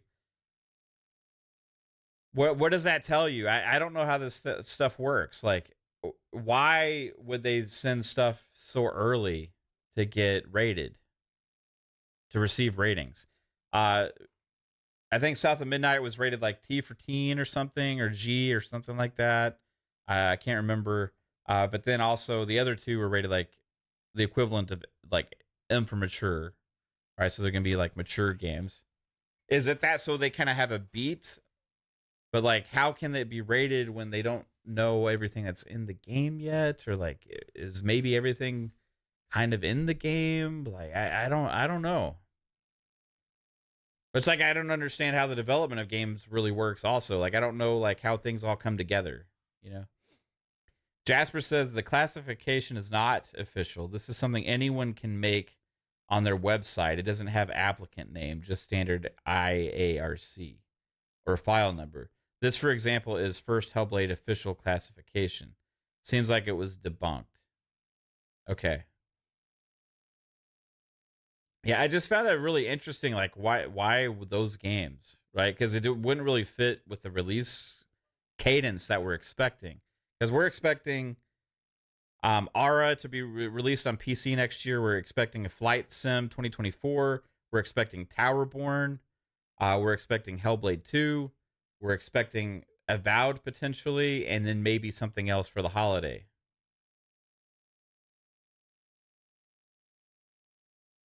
Which will be awesome, to see. But we'll have to wait. We'll have to wait and see. But I know one thing: all those games coming to Game Pass. We'll also get more Call of Duty stuff and Activision Blizzard stuff in Game Pass next year. That's gonna come out in waves. 2024 is gonna be awesome, guys. Alvin says, make no mistake, there's going to be something dropping that we're not expecting. I completely agree with that. Like they had Hi-Fi Rush sitting in their back pocket. And even from the ZeniMax Bethesda side, they have a couple IPs that are kind of upcoming on their leaked slate that don't have official names yet.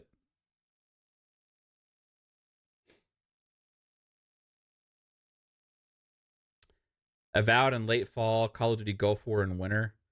Do they avoid Call of Duty like too much? Like Call of Duty is always like in like November time, right? So, Starfield like released in fall, like September. So let's just say like Call of Duty is always going to be that November game. Would they release another game in November, like a Halo released in November, right? It released, I think, on November 20th, if I remember correctly. The year it came out, would they release like a Halo and a Call of Duty in the same month now? Let's say they do a new Halo game eventually, or there's like some Halo spin-off shooter, right? Would they avoid November now because of COD?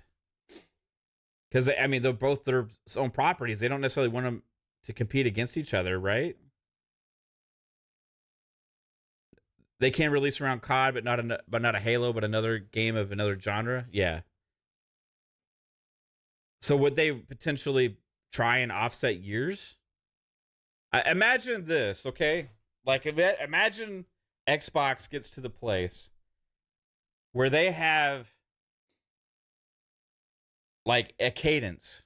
Okay, so like one year you get a Call of Duty, the next year, or maybe they keep doing Call of Duty every year. I don't know. Let's say they do keep doing Call of Duty every year. Let's say the rest of the pipeline is filled up of just a bunch of random games, and like some years you have like a big RPG, and then the next year you have like a Halo, or the next year you have a another like a Horizon, or maybe that's you have all of those the same fucking year. I mean, it's kind of what it's looking like, honestly. Do I think they bought Certain Affinity? That's a good question, Nate Dogg. I will tell you this. Out of all the studios, I think they need to buy. I think Certain Affinity is high on the list. I don't know what the situation is with Certain Affinity. I think they're partly owned by somebody else, so it'd be interesting to see how that would work. But I think Xbox should make it a priority to lock up Certain Affinity somehow, either contractually or whatever, if they can't acquire them. Because if you lose Certain Affinity, it has a big impact to you, right? Certain Affinity works on Halo stuff. Certain Affinity in the past has worked on Call of Duty. Certain Affinity in the past has worked on Doom multiplayer. Certain Affinity has worked on a lot of different aspects of games for a long time, focusing mainly on multiplayer. Also, we know that Certain Affinity is also working supposedly on this Monster Hunter type game as well that is published by Microsoft. So if they're working on Halo, they're doing this other game. They have a history of also helping with Call of Duty in the past. They have a history of also working with Bethesda. What would be horrible for Xbox is if like a PlayStation or somebody went out there and got Certain Affinity to support Bungie, right? To help them with their live service multiplayer ambitions, which would make a lot of sense for PlayStation to do. Like if I was PlayStation, I would also be targeting Certain Affinity because of their expertise, right? It's something that they're needing for what their goals are.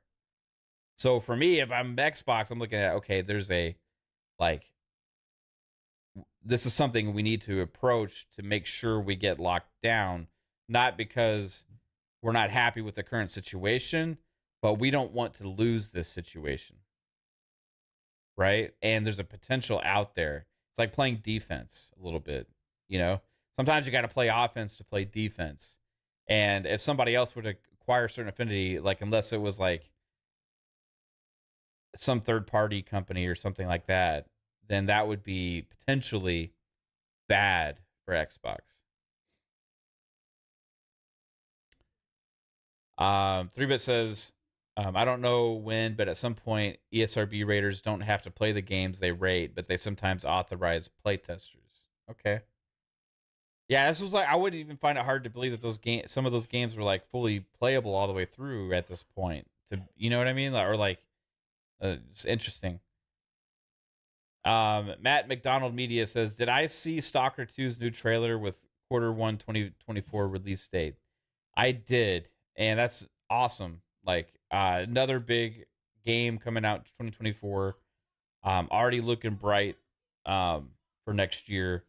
We're just celebrating the amazing 2023 that there was for Xbox and for gaming in general. And 2024 is just going to pick up right where they left off. Where 2024 is going to differ a little bit is you're going to have a much different Nintendo. Nintendo next year, they're releasing a new Switch. How powerful is it? Are they able to have games more up to like, not obviously not like a Series X or like a PS5, you know what I mean? But like more up to like modern standards a little bit with like 4K, you know, like all that kind of stuff. Like maybe something like a 1X power PS4 Pro type situation equivalency. Like that would be my hope for Nintendo, but like, are they able to do that in a portable? If so, how much would it be? Because they ain't, you know, Nintendo's going to make a profit on their hardware, right? They're going to make sure they're making a profit on their hardware. They're not going to go out there as the hardware being a huge loss leader for them. Like they're not PlayStation or Xbox with the console space.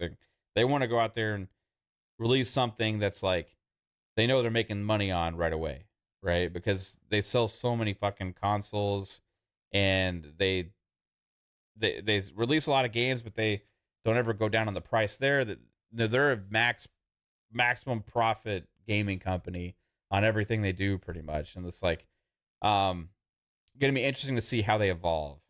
How do they evolve their space, their ecosystem, their online functionality, all that stuff? Like next year, there's going to be a lot of talk about that.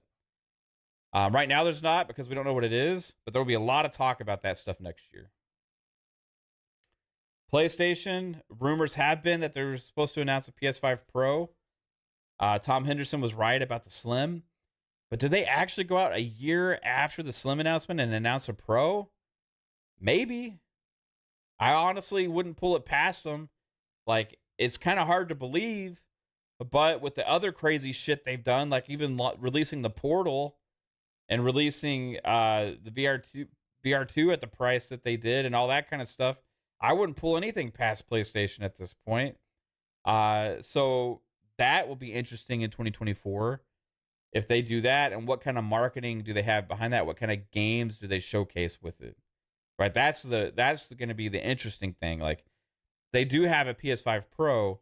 What are they going to showcase it with it, and how much more powerful will it be? That'll be interesting to see. Xbox, I think they could end up having that discless Xbox at some point next year, but also like we're going to be in the cadence of releases is going to be best on Xbox next year, which is the most interesting thing. Like for that for Xbox platform, because like if the games is the thing that matters the most, then that should be super positive next year, right? We'll have to see obviously how the games turn out and how good they are. I mean, I have faith in them. I think Xbox has been mainly releasing good quality. Redfall at launch was, for me, the lone exception, but I think that game is fun to play now.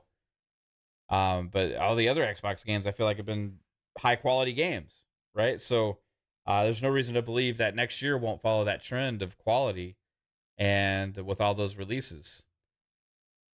So it's going to be interesting. 2024, man. Can't wait. I love the industry. Like, there's so much stuff happening all the damn time.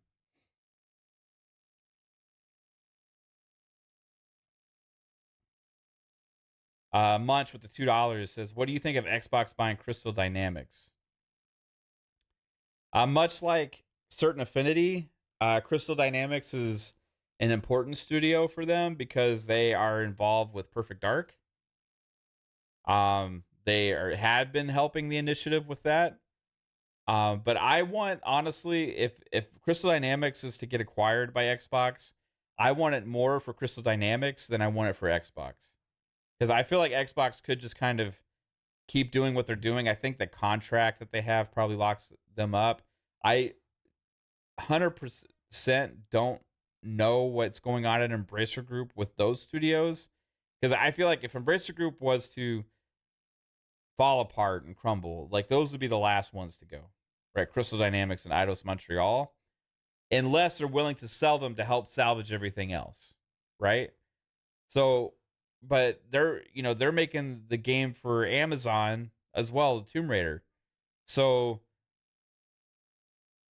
how does that whole situation play out with the contracts, all this kind of stuff? And that's kind of what's maybe saving them. They did have, I believe, some layoffs already, but nothing like some of the other studios there. But yeah, I want Crystal Dynamics to be acquired for Xbox, more for Crystal Dynamics to be in like a more secure, stable situation long term.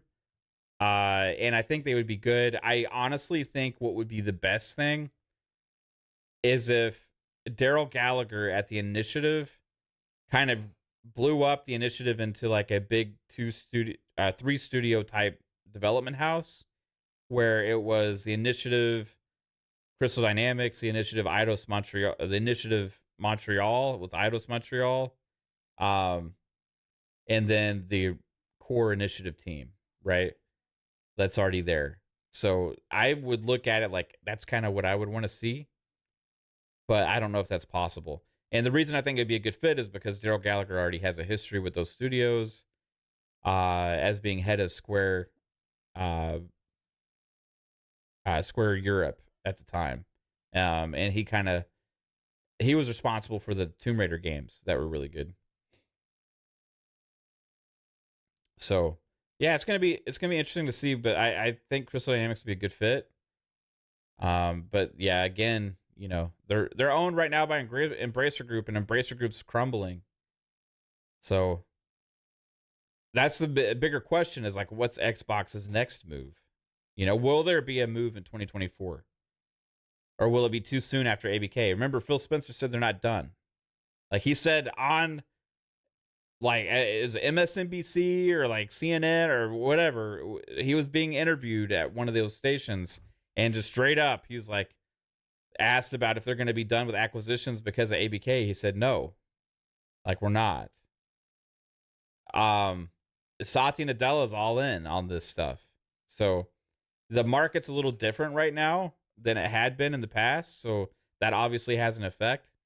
But like, do they go out and they don't do a smaller studios or just individual studios because they have bigger aspirations of a publisher, another publisher somewhere like in the East? Or do they lock up some individual studios? I think there's things they wanted to do in the past, but they didn't get to do because of the situation at the time with ABK. So if my money was on it, I think they would try and get some of those studios first and then get a publisher. But we'll see. It's going to be crazy. If they announce another publisher acquisition in 2024, the internet's going to explode. If they announce another big one.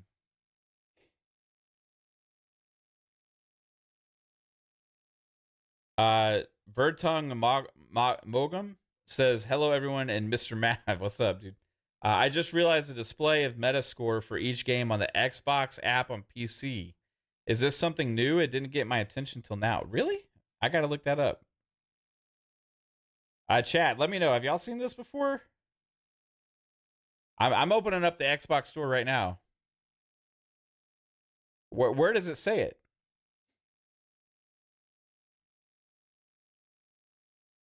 Xbox app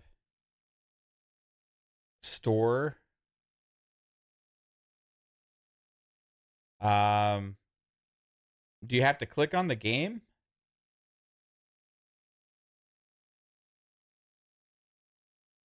I'm gonna click on, let's say, I'm gonna go to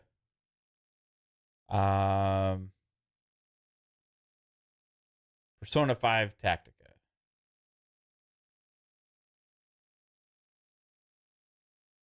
I don't see the Metascore. Where are you? Are you what country are you in? Are you in the U.S. or are you somewhere else?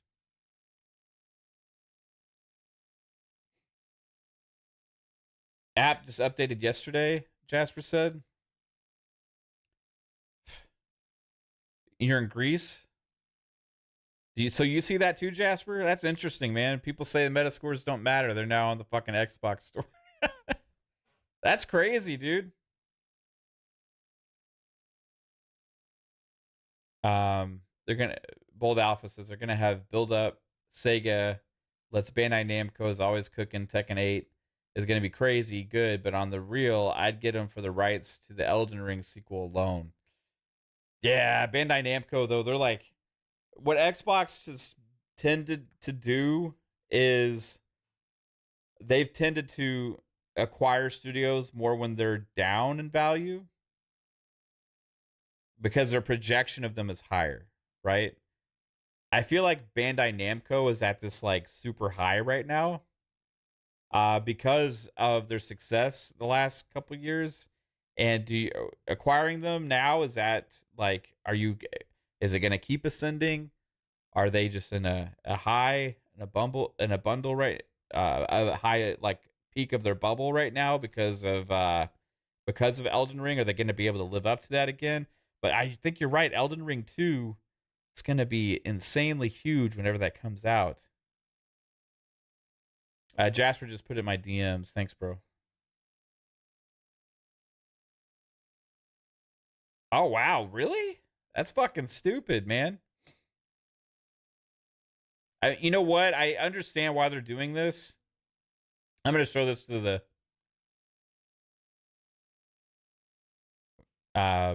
chat.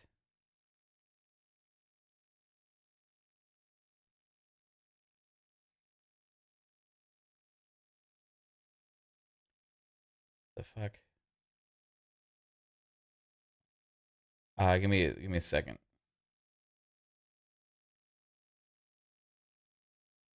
Yeah, this is. I understand why they're doing it. I think they're trying to show like the level of quality of the games in Game Pass, right? Because they get like that gets talked about a lot from people like trying to say they don't have quality games and shit.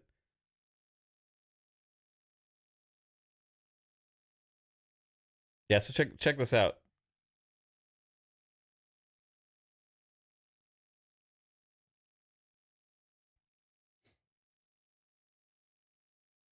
That's interesting, man. I wonder if that's gonna move over onto Xbox, like on the console. And you gotta wonder, is this the? You would think this has got to be the PC ratings, right? So, for example, here you got like Dead Cells with an 89. You got Starfield with an 86.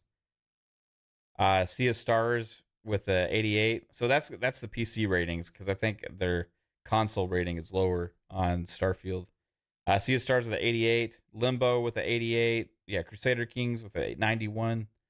So yeah, I think that what they're trying to do is like say like, yeah, look, these are high quality games, right? Is that only in that section, Jasper?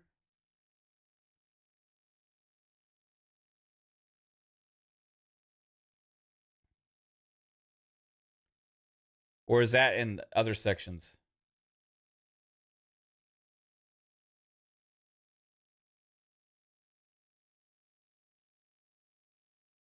Oh, geez. Hold on. I got to block this guy.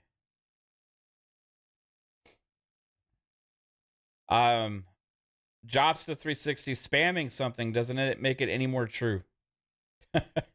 Munch with the $2 says, I'm kind of scared of 10-cent presence in gaming. Yeah, I think a lot of people are. So far, you can tell only there, so that they're just trying to highlight like the top rated games or whatever.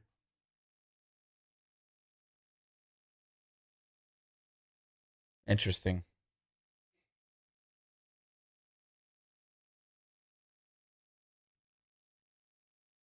Yeah, I mean, I mean, it goes to show, even with those ratings, about how much quality shit there is. Is that just Game Pass stuff, or was that this? I would have to go back and look at the picture. Um, or was that just the store in general? Or was that just for Game Pass?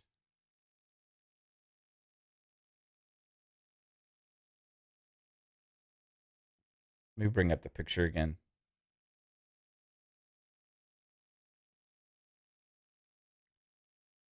Top rated discovered games with top Metacritic ratings. Is that in the Game Pass section, Jasper? So I think every one of those games is in Game Pass, right?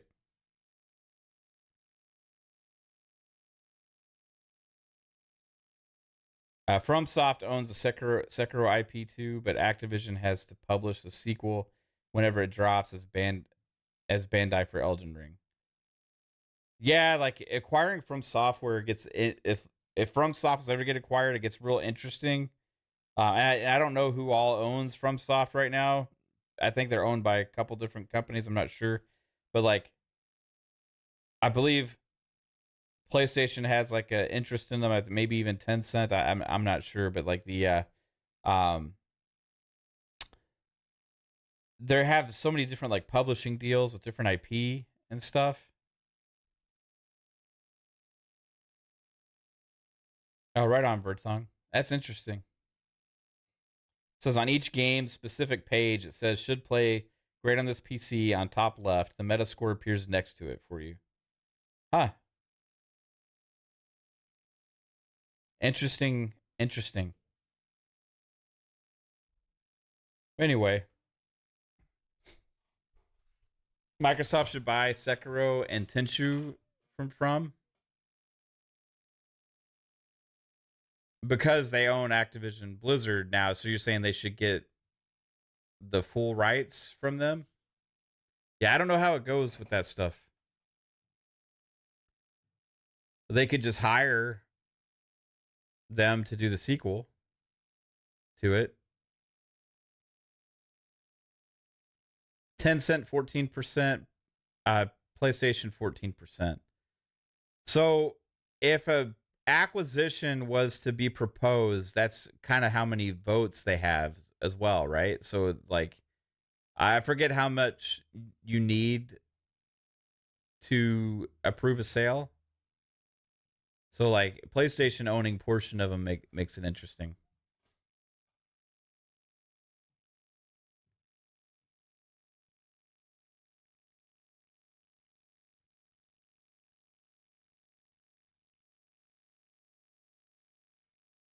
Yeah, that's crazy that the meta's there, man. That's nuts. That the whole what we kept talking about for weeks about games media and all this stuff, and that Xbox tax. Like I was just reading our DMs, and Pong had made a good point. As we always discuss, to the masses, those numbers matter. Even if they don't matter to you individually, they still have an impact, right? He said those numbers matter, and partly why the Xbox tax is a valid discussion. 100%. Like when a Jim Sterling review comes out and knocks the score down, right? Or like Metro or something, or like even if you just take the slight biases and preferences permeated throughout the rest of the game's media, like even like a bunch of sevens versus like an 8, just because of personal preferences or biases, like have an impact on games, right? We've had a lot of discussions recently about games media and the rating systems and like kind of what's all been broken out there, and it definitely has an impact. So ABK owns the rights to Tenchu, get the rest from so it can make new Tenchu games. I wonder what's all going to go on with ABK. Like ABK has so much property and so many different things they can do, but they've become so much of a like invested into Call of Duty. What I'm curious about more than anything, because like I remember Bobby Kotick had talked about this previously, that they were wanting to make more games, right? And then Infinity Ward had started another studio to start working on another game as well. So like what all have they already been working on that we don't know about? Because I think a big part of the conversation with us and ABK has been, does Xbox have them all move on and start making other games and all these other different stuff, right? Well, like, what if Activision Blizzard kind of had already started doing some of that behind the scenes that we just haven't seen these reveals yet? Like, what if there are games in the works at Activision Blizzard that we don't know exist? Like other new IP or bringing franchises back and IP back. It's a very real possibility. Just because some of these studios have been support on Call of Duty doesn't necessarily mean 100% that they haven't gotten green lights to start working on their own games.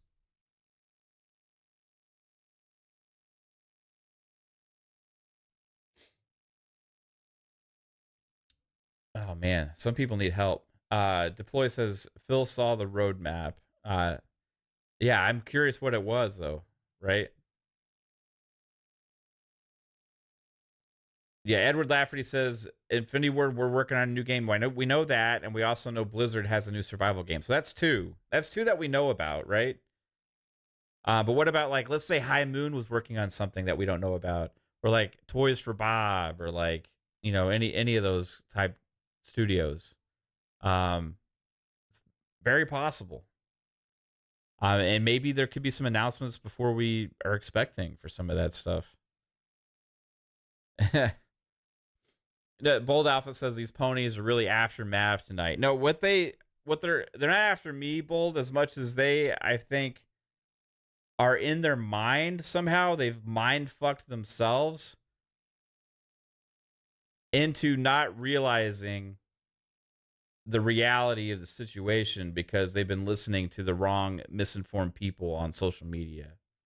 And they think they have some kind of a win right now. When at the end of the day, they honestly just are talking out their ass because they're spewing the information that was spread by somebody that doesn't know what the fuck they're talking about. And that's just the reality of it. And you remember this. Not a third-party publisher. We are not a third-party publisher. We are not a third-party publisher. We are not a third-party publisher. We are not a third-party publisher. We are not a third-party publisher. We are not a third-party publisher. We are not a third-party publisher. We are not a third-party publisher. We are not a third-party publisher. We are not a third-party publisher. We are not a third-party publisher. We are not a third-party publisher. We are not a third-party publisher. We are not a third-party publisher. We are not a third-party publisher. We are not a third-party publisher. Stream isn't broken. We are not a third-party publisher. We are not a third-party publisher.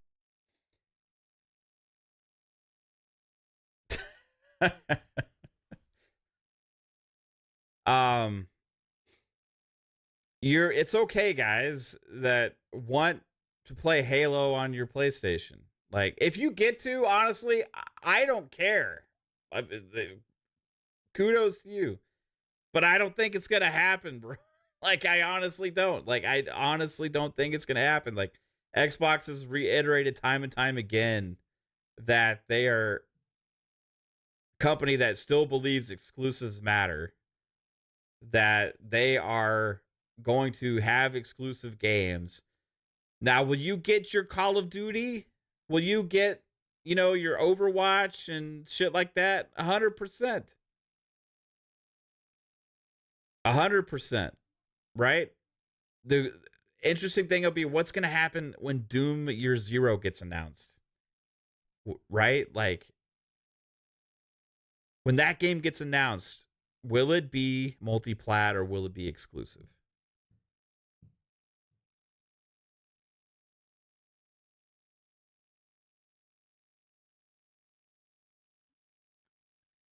We'll find out a lot about that one.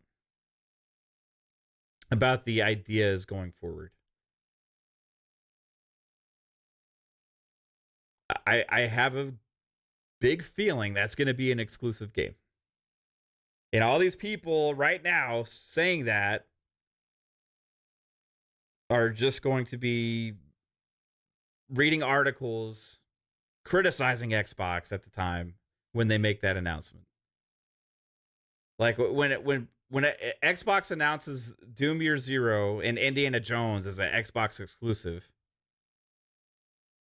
which remember it came out It came out in the leaked documents. It came out in the leaked documents that Microsoft went to Disney and changed the contract to make Indiana Jones an exclusive.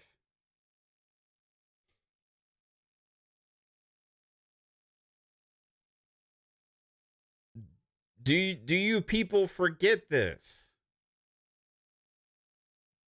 How have you already forgot this? So when Doom Year Zero gets announced, that was also in the leaks. If that is announced and it's not coming to PlayStation, you know what you're going to see? You're going to see a lot of articles being like, Xbox lied because Tim Stewart said they were going third party or some kind of bullshit, like, which he never said. He was talking about Activision Blizzard. If you open your ears and go back and listen to the actual interview himself, yourself, go back and actually listen to the whole interview. The whole conversation was brought up as a question to Activision Blizzard. Reading info and quotes without context will do damage to your brain.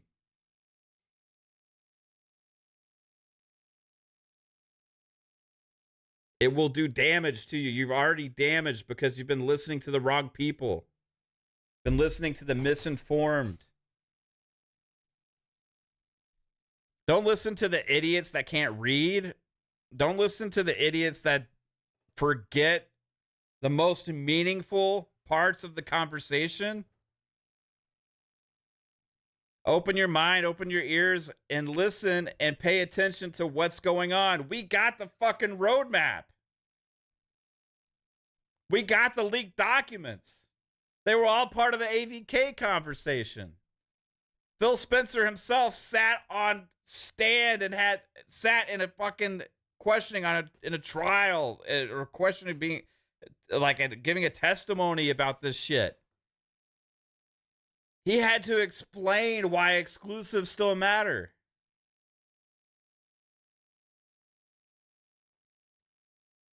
Yet, because of y'all's idiocy to believe this ridiculousness that keeps spreading now, I guarantee you, when a game like Doom Year Zero gets announced and it's not on PlayStation, you're going to see articles being like Xbox took it away from PlayStation, Phil lied, or like Tim Stewart lied, or whatever, when that's never what they fucking said. It'll be the talking point of podcasts. It'll be the talking point of conversation from the same idiots that are spreading the misinformation right now, that are causing this whole conversation again that doesn't even need to exist, because there's nothing that Tim Stewart said in that interview that was already not known. We've already known all of this stuff. You keep reiterating these same conversations from fucking 2012 and 13 and shit. I understand you want Xbox to die and that you want those games on your PlayStation. I get it. But how about this? Just open your fucking brain and open your wallet and go buy a fucking Xbox or play it on your PC. Okay? It is that simple. You can still play Doom. You can still play Indiana Jones. You can still play all these fucking games that are coming out if you really want to. If you really want to, you can. It won't hurt that bad. It won't hurt that bad, I promise. You can see the green startup screen. You can take it, right? You can manage to play a game that says Xbox Game Studios before it starts. I promise you, it won't hurt that fucking bad. You might actually have a good time. You can decide to subscribe to Game Pass instead of that dog shit PlayStation Plus service that you pay for that's more expensive now. You might actually find that, hey, day one games in a service is actually pretty cool.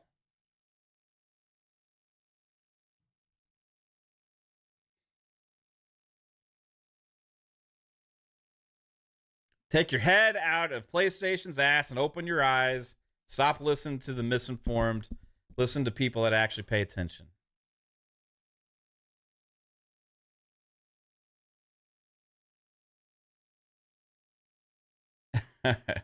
Bold Alpha says it'll leave them scarred and deformed, Mav, like Palpatine. Maybe so. If it hurts that bad, maybe so. Maybe it will. Too much power. Unlimited. They can't handle all those fucking games. They don't understand what different genres are. My head's gonna explode when they play something that's different. Play a RTS, or play a CRPG, or play a fucking open world RPG, or play something other than a Souls game or an action adventure third person shooter, or not shooter, fucking cinematic story based adventure game. There's other shit that exists. I know that you think you know other stuff exists because you play Call of Duty and Madden. I get that, right? You've been playing those games since the 90s or whatever. I get it, right? There's other shit too.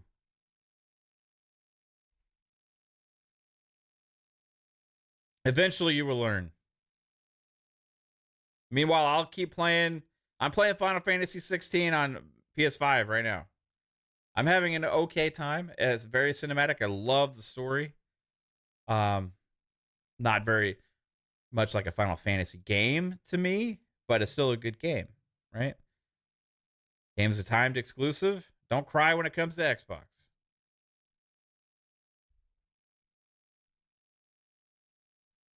Do I remember LaMarcus? I think LaMarcus was too forgettable for me to remember. Duke. They're going to pay to play The Last of Us 2 again? They will, and they'll be happy. They're going to celebrate it. We see Troy Baker at the Game Awards again, I'm going to vomit, bro.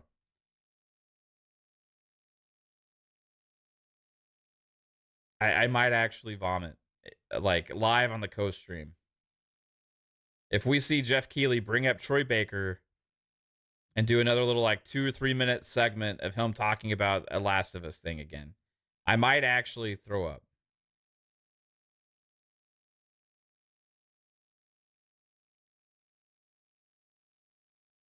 Jason Max says GTA 6 trailer tomorrow. I don't know. Was there? I know it's supposed to happen in December. I know tomorrow's December 1st, so happen on the first day of December. That'd be interesting. I don't know if there's anything out there to suggest the 1st of December, but if that happens, that'd be amazing. I personally gonna look forward to it whenever that announcement gets made. Recently shared by Clobrel, Phil Spencer on what's his most anticipated game right now, Hellblade 2.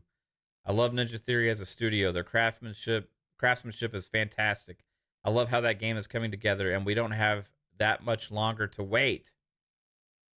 Interesting words there from good old Phil Spencer. This game's announced for 2024, so when in 2024 is that game going to hit? That's the interesting thing. What's up, Dusty? How's it going? Grungehead says, my ADHD is too out of control right now for overly cinematic games. It's like, bro, I want to kill shit. I don't want to watch a dude walk around followed by a 30-minute cutscene. I get it. You got to be, for me, those kind of games, I got to be in the right mood and mindset to really enjoy. Right now, I am enjoying that with Final Fantasy 16. I'm actually kind of hooked on the story of it, right? I think it's like a really good story. The rest of the game so far has been kind of, it's been okay. Like, it's been actually a little bit like subpar in some areas. Like, the combat's very simple. The character designs are kind of not that great.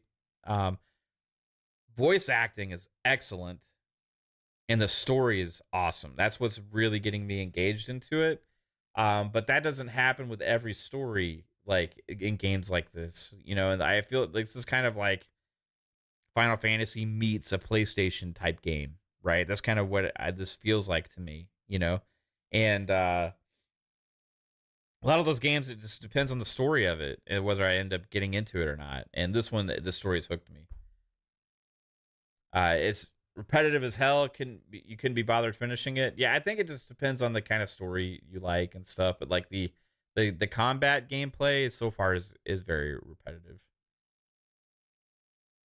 But for me, it's like I want to get to the next cutscene. Honestly, like I feel like I'm watching a pretty good Final Fantasy movie in a way. I would hate for every Final Fantasy to be like this. It's a change of pace, so I'm enjoying it. I don't think it's like amazing, but like story wise, it's great. Stargate would be your dream game. That would be, man. If somebody made an epic Stargate game, that'd be pretty sick. The stagger system put you off. Yeah, I'm not a huge fan of the whole stagger system in games. I think it's like kind of overused.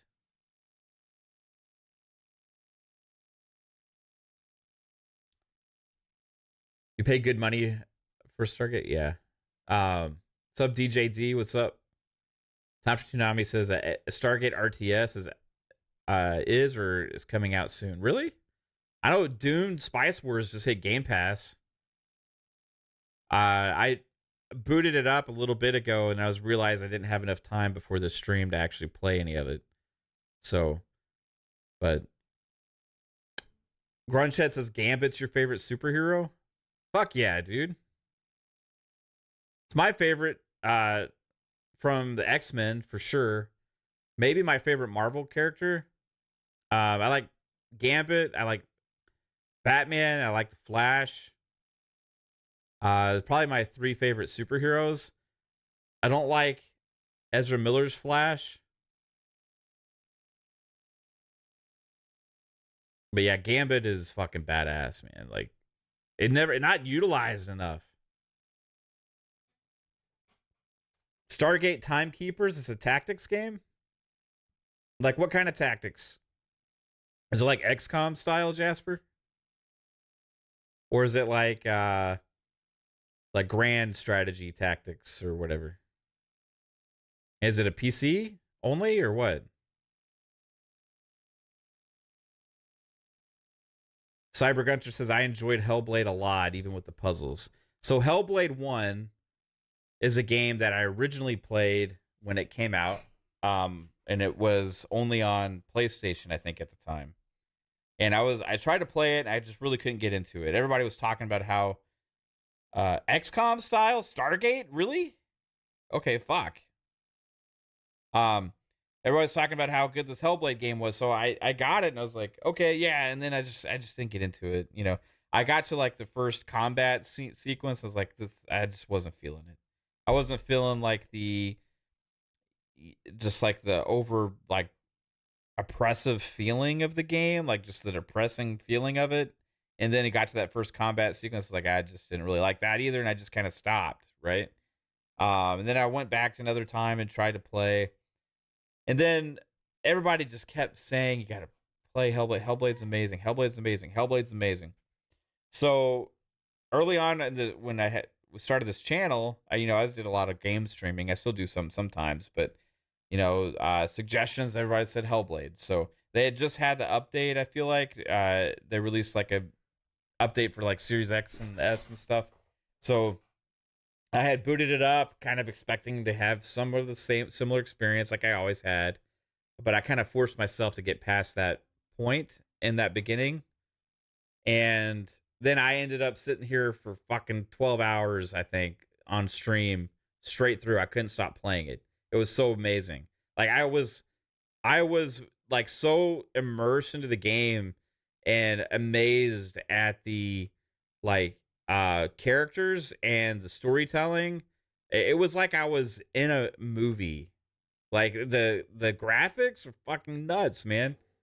But just like the performance from Senua and all that was just fantastic. The combat was kind of repetitive and not that great, but I think there was good enough to make it fun.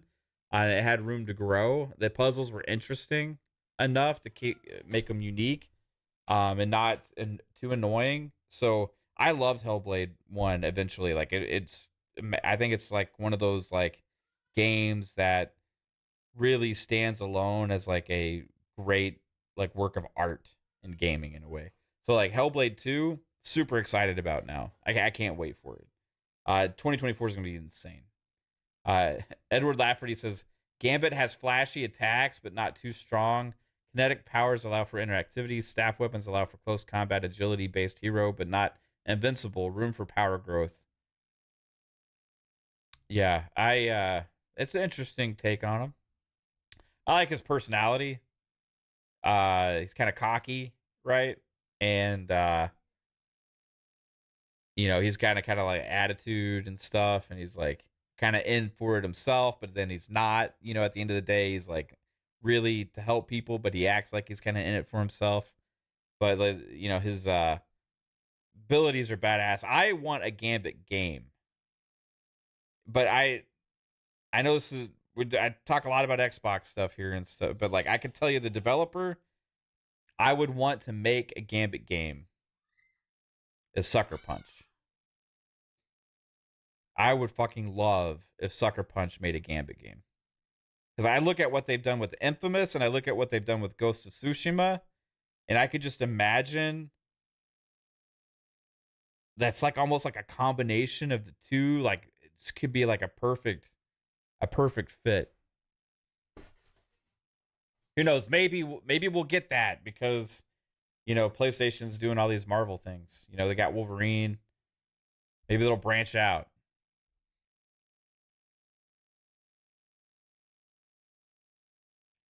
You need Rogue in it if you're going to make a Gambit game. 100%.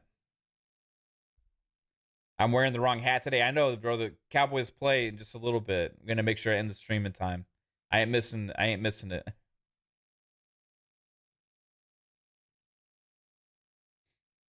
Nate Dogg says it's hilarious that guys in here are bashing Sony cinematic games while in Starfield you run for 10 minutes on a barren landscape to reach a copy and paste outpost. That's one way of looking at it. Like I think there's a lot to do in Starfield. Tons of different things to do in Starfield, and you kind of like are playing your own story, right? The difference is you kind of there's a story base there, but you kind of make your own story based on the character that you're choosing to play as.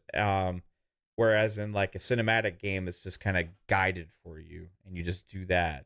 I don't think there's anything wrong with cinematic games. I think those games are great. I don't think they're the only kind of fucking great game, though. There's lots of different kinds of games that are great. Like you can have Starfield is a great game to me. I love Spider-Man 2018. I didn't like Miles Morales as much. Mainly because I don't think I like. Maybe this is a weird quirk of mine, but I don't like the voice actor that plays Miles Morales.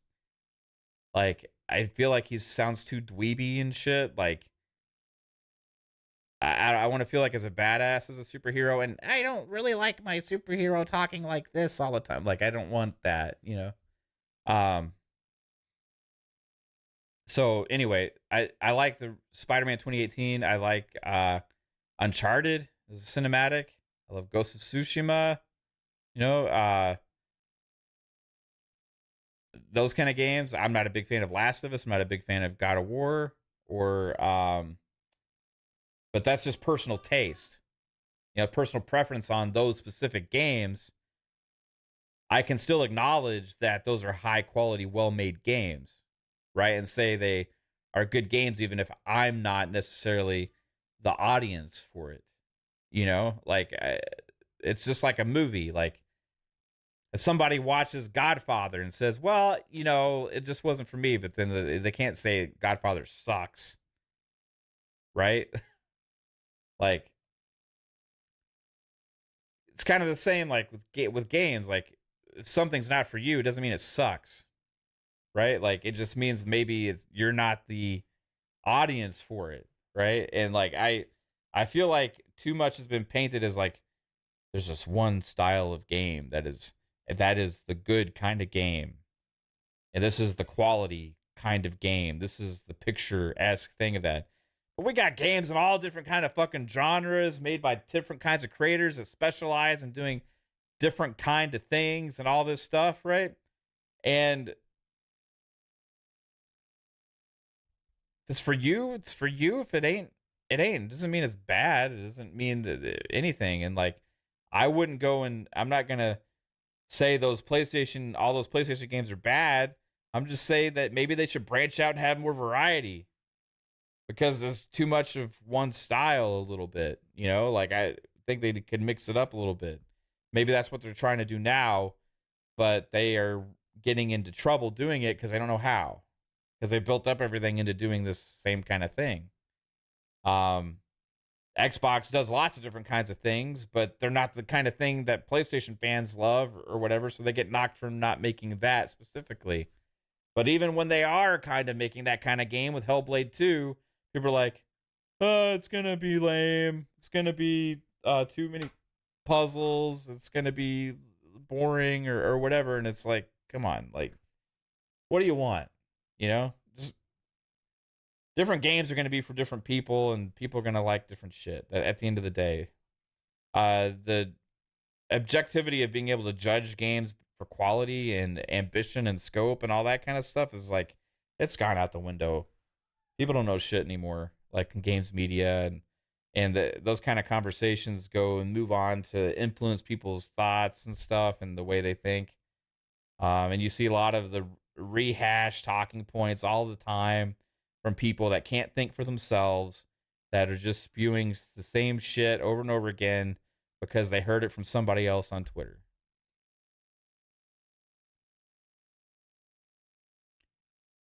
Yeah, they trained it. Yeah, it's like which are great games, right? But it's like you keep causing that expectation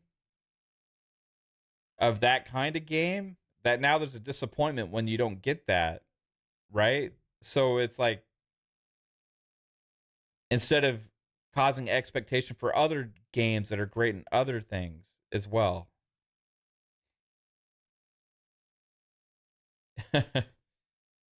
That's what I think about it, Beer Baron. I mean, that's my personal opinion. I think the puzzles in God of War are kind of like just mundane and just time wasters. They're not even difficult. They're just kind of like, what's the point of it existing? It's just to make the game drag out a little bit longer, right? The combat's kind of fun, but at the same time simple. And it's got a good story and good graphics, right? So that it has going for it, you know? So that's just kind of way some of those games are for me. I'm not going to tell people that love the combat and love the puzzles and God of War that they're wrong. I'll just say that, you know, for me, I didn't really like it too much, you know?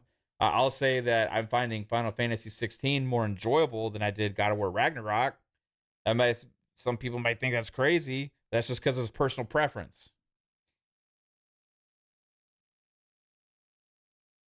Fonz kept calling Hellblade a walking sim. There's different kinds of games. Not every game's going to be for you, you know? Like, I don't understand the whole, like, concept or idea of, like, shit talking genres. You know what I mean? Like,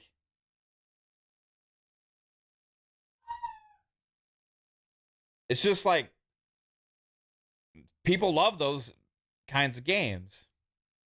So they're going to make those kind of games because people are interested in it.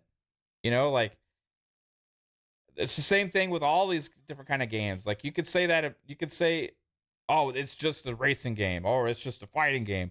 Oh, it's just an action game. Oh, it's just a Souls game. Oh, it's just a walking sim. Oh, it's just a RPG. Oh, it's just a Bethesda style RPG. Oh, it's just, what does that fucking mean? I don't get it. You know, it's just like, if it's for you, it's for you. It doesn't make it bad.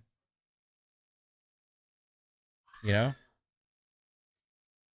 A game is shit to me when it's fucking broken. Like, when I can see that, like, this is not doing service to its audience. Because the game is, like, broken for the people that were looking forward to it. Like if there's like a game that people are looking forward to and then they try and play it and it's fucking broken, that's a bad game. You know, like everybody's going to have subjective opinions on different aspects of what they like and dislike about games. It doesn't make them bad.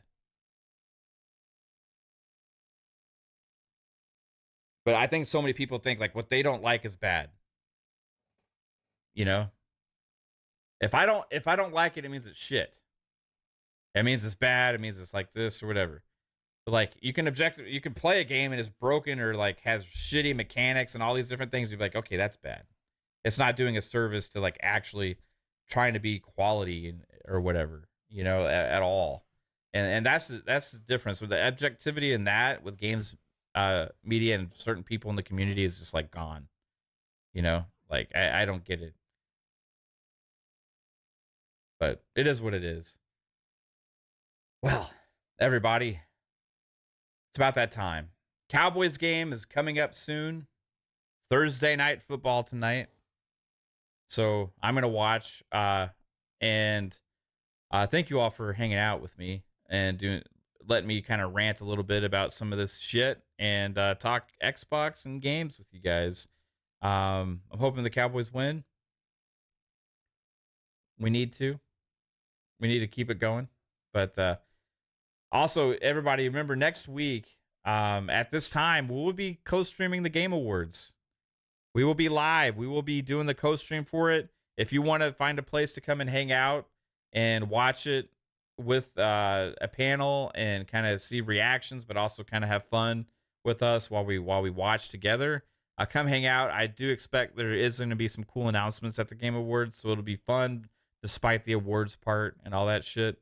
And then if you want to come back and check out some of the podcasts, we have Fun Speculation Podcast on Monday, Fun Pop on Tuesday, PM and the PMs normally on Thursday at this time, and then also Friday's Xbox Ultimate Podcast at 10 p.m. Eastern Time, which will be tomorrow night. So come and hang out tomorrow night at 10 p.m. Eastern Time. We'll be talking more Xbox, having a blast, and having some fun. So everybody, thank you. Have a great night, and peace out.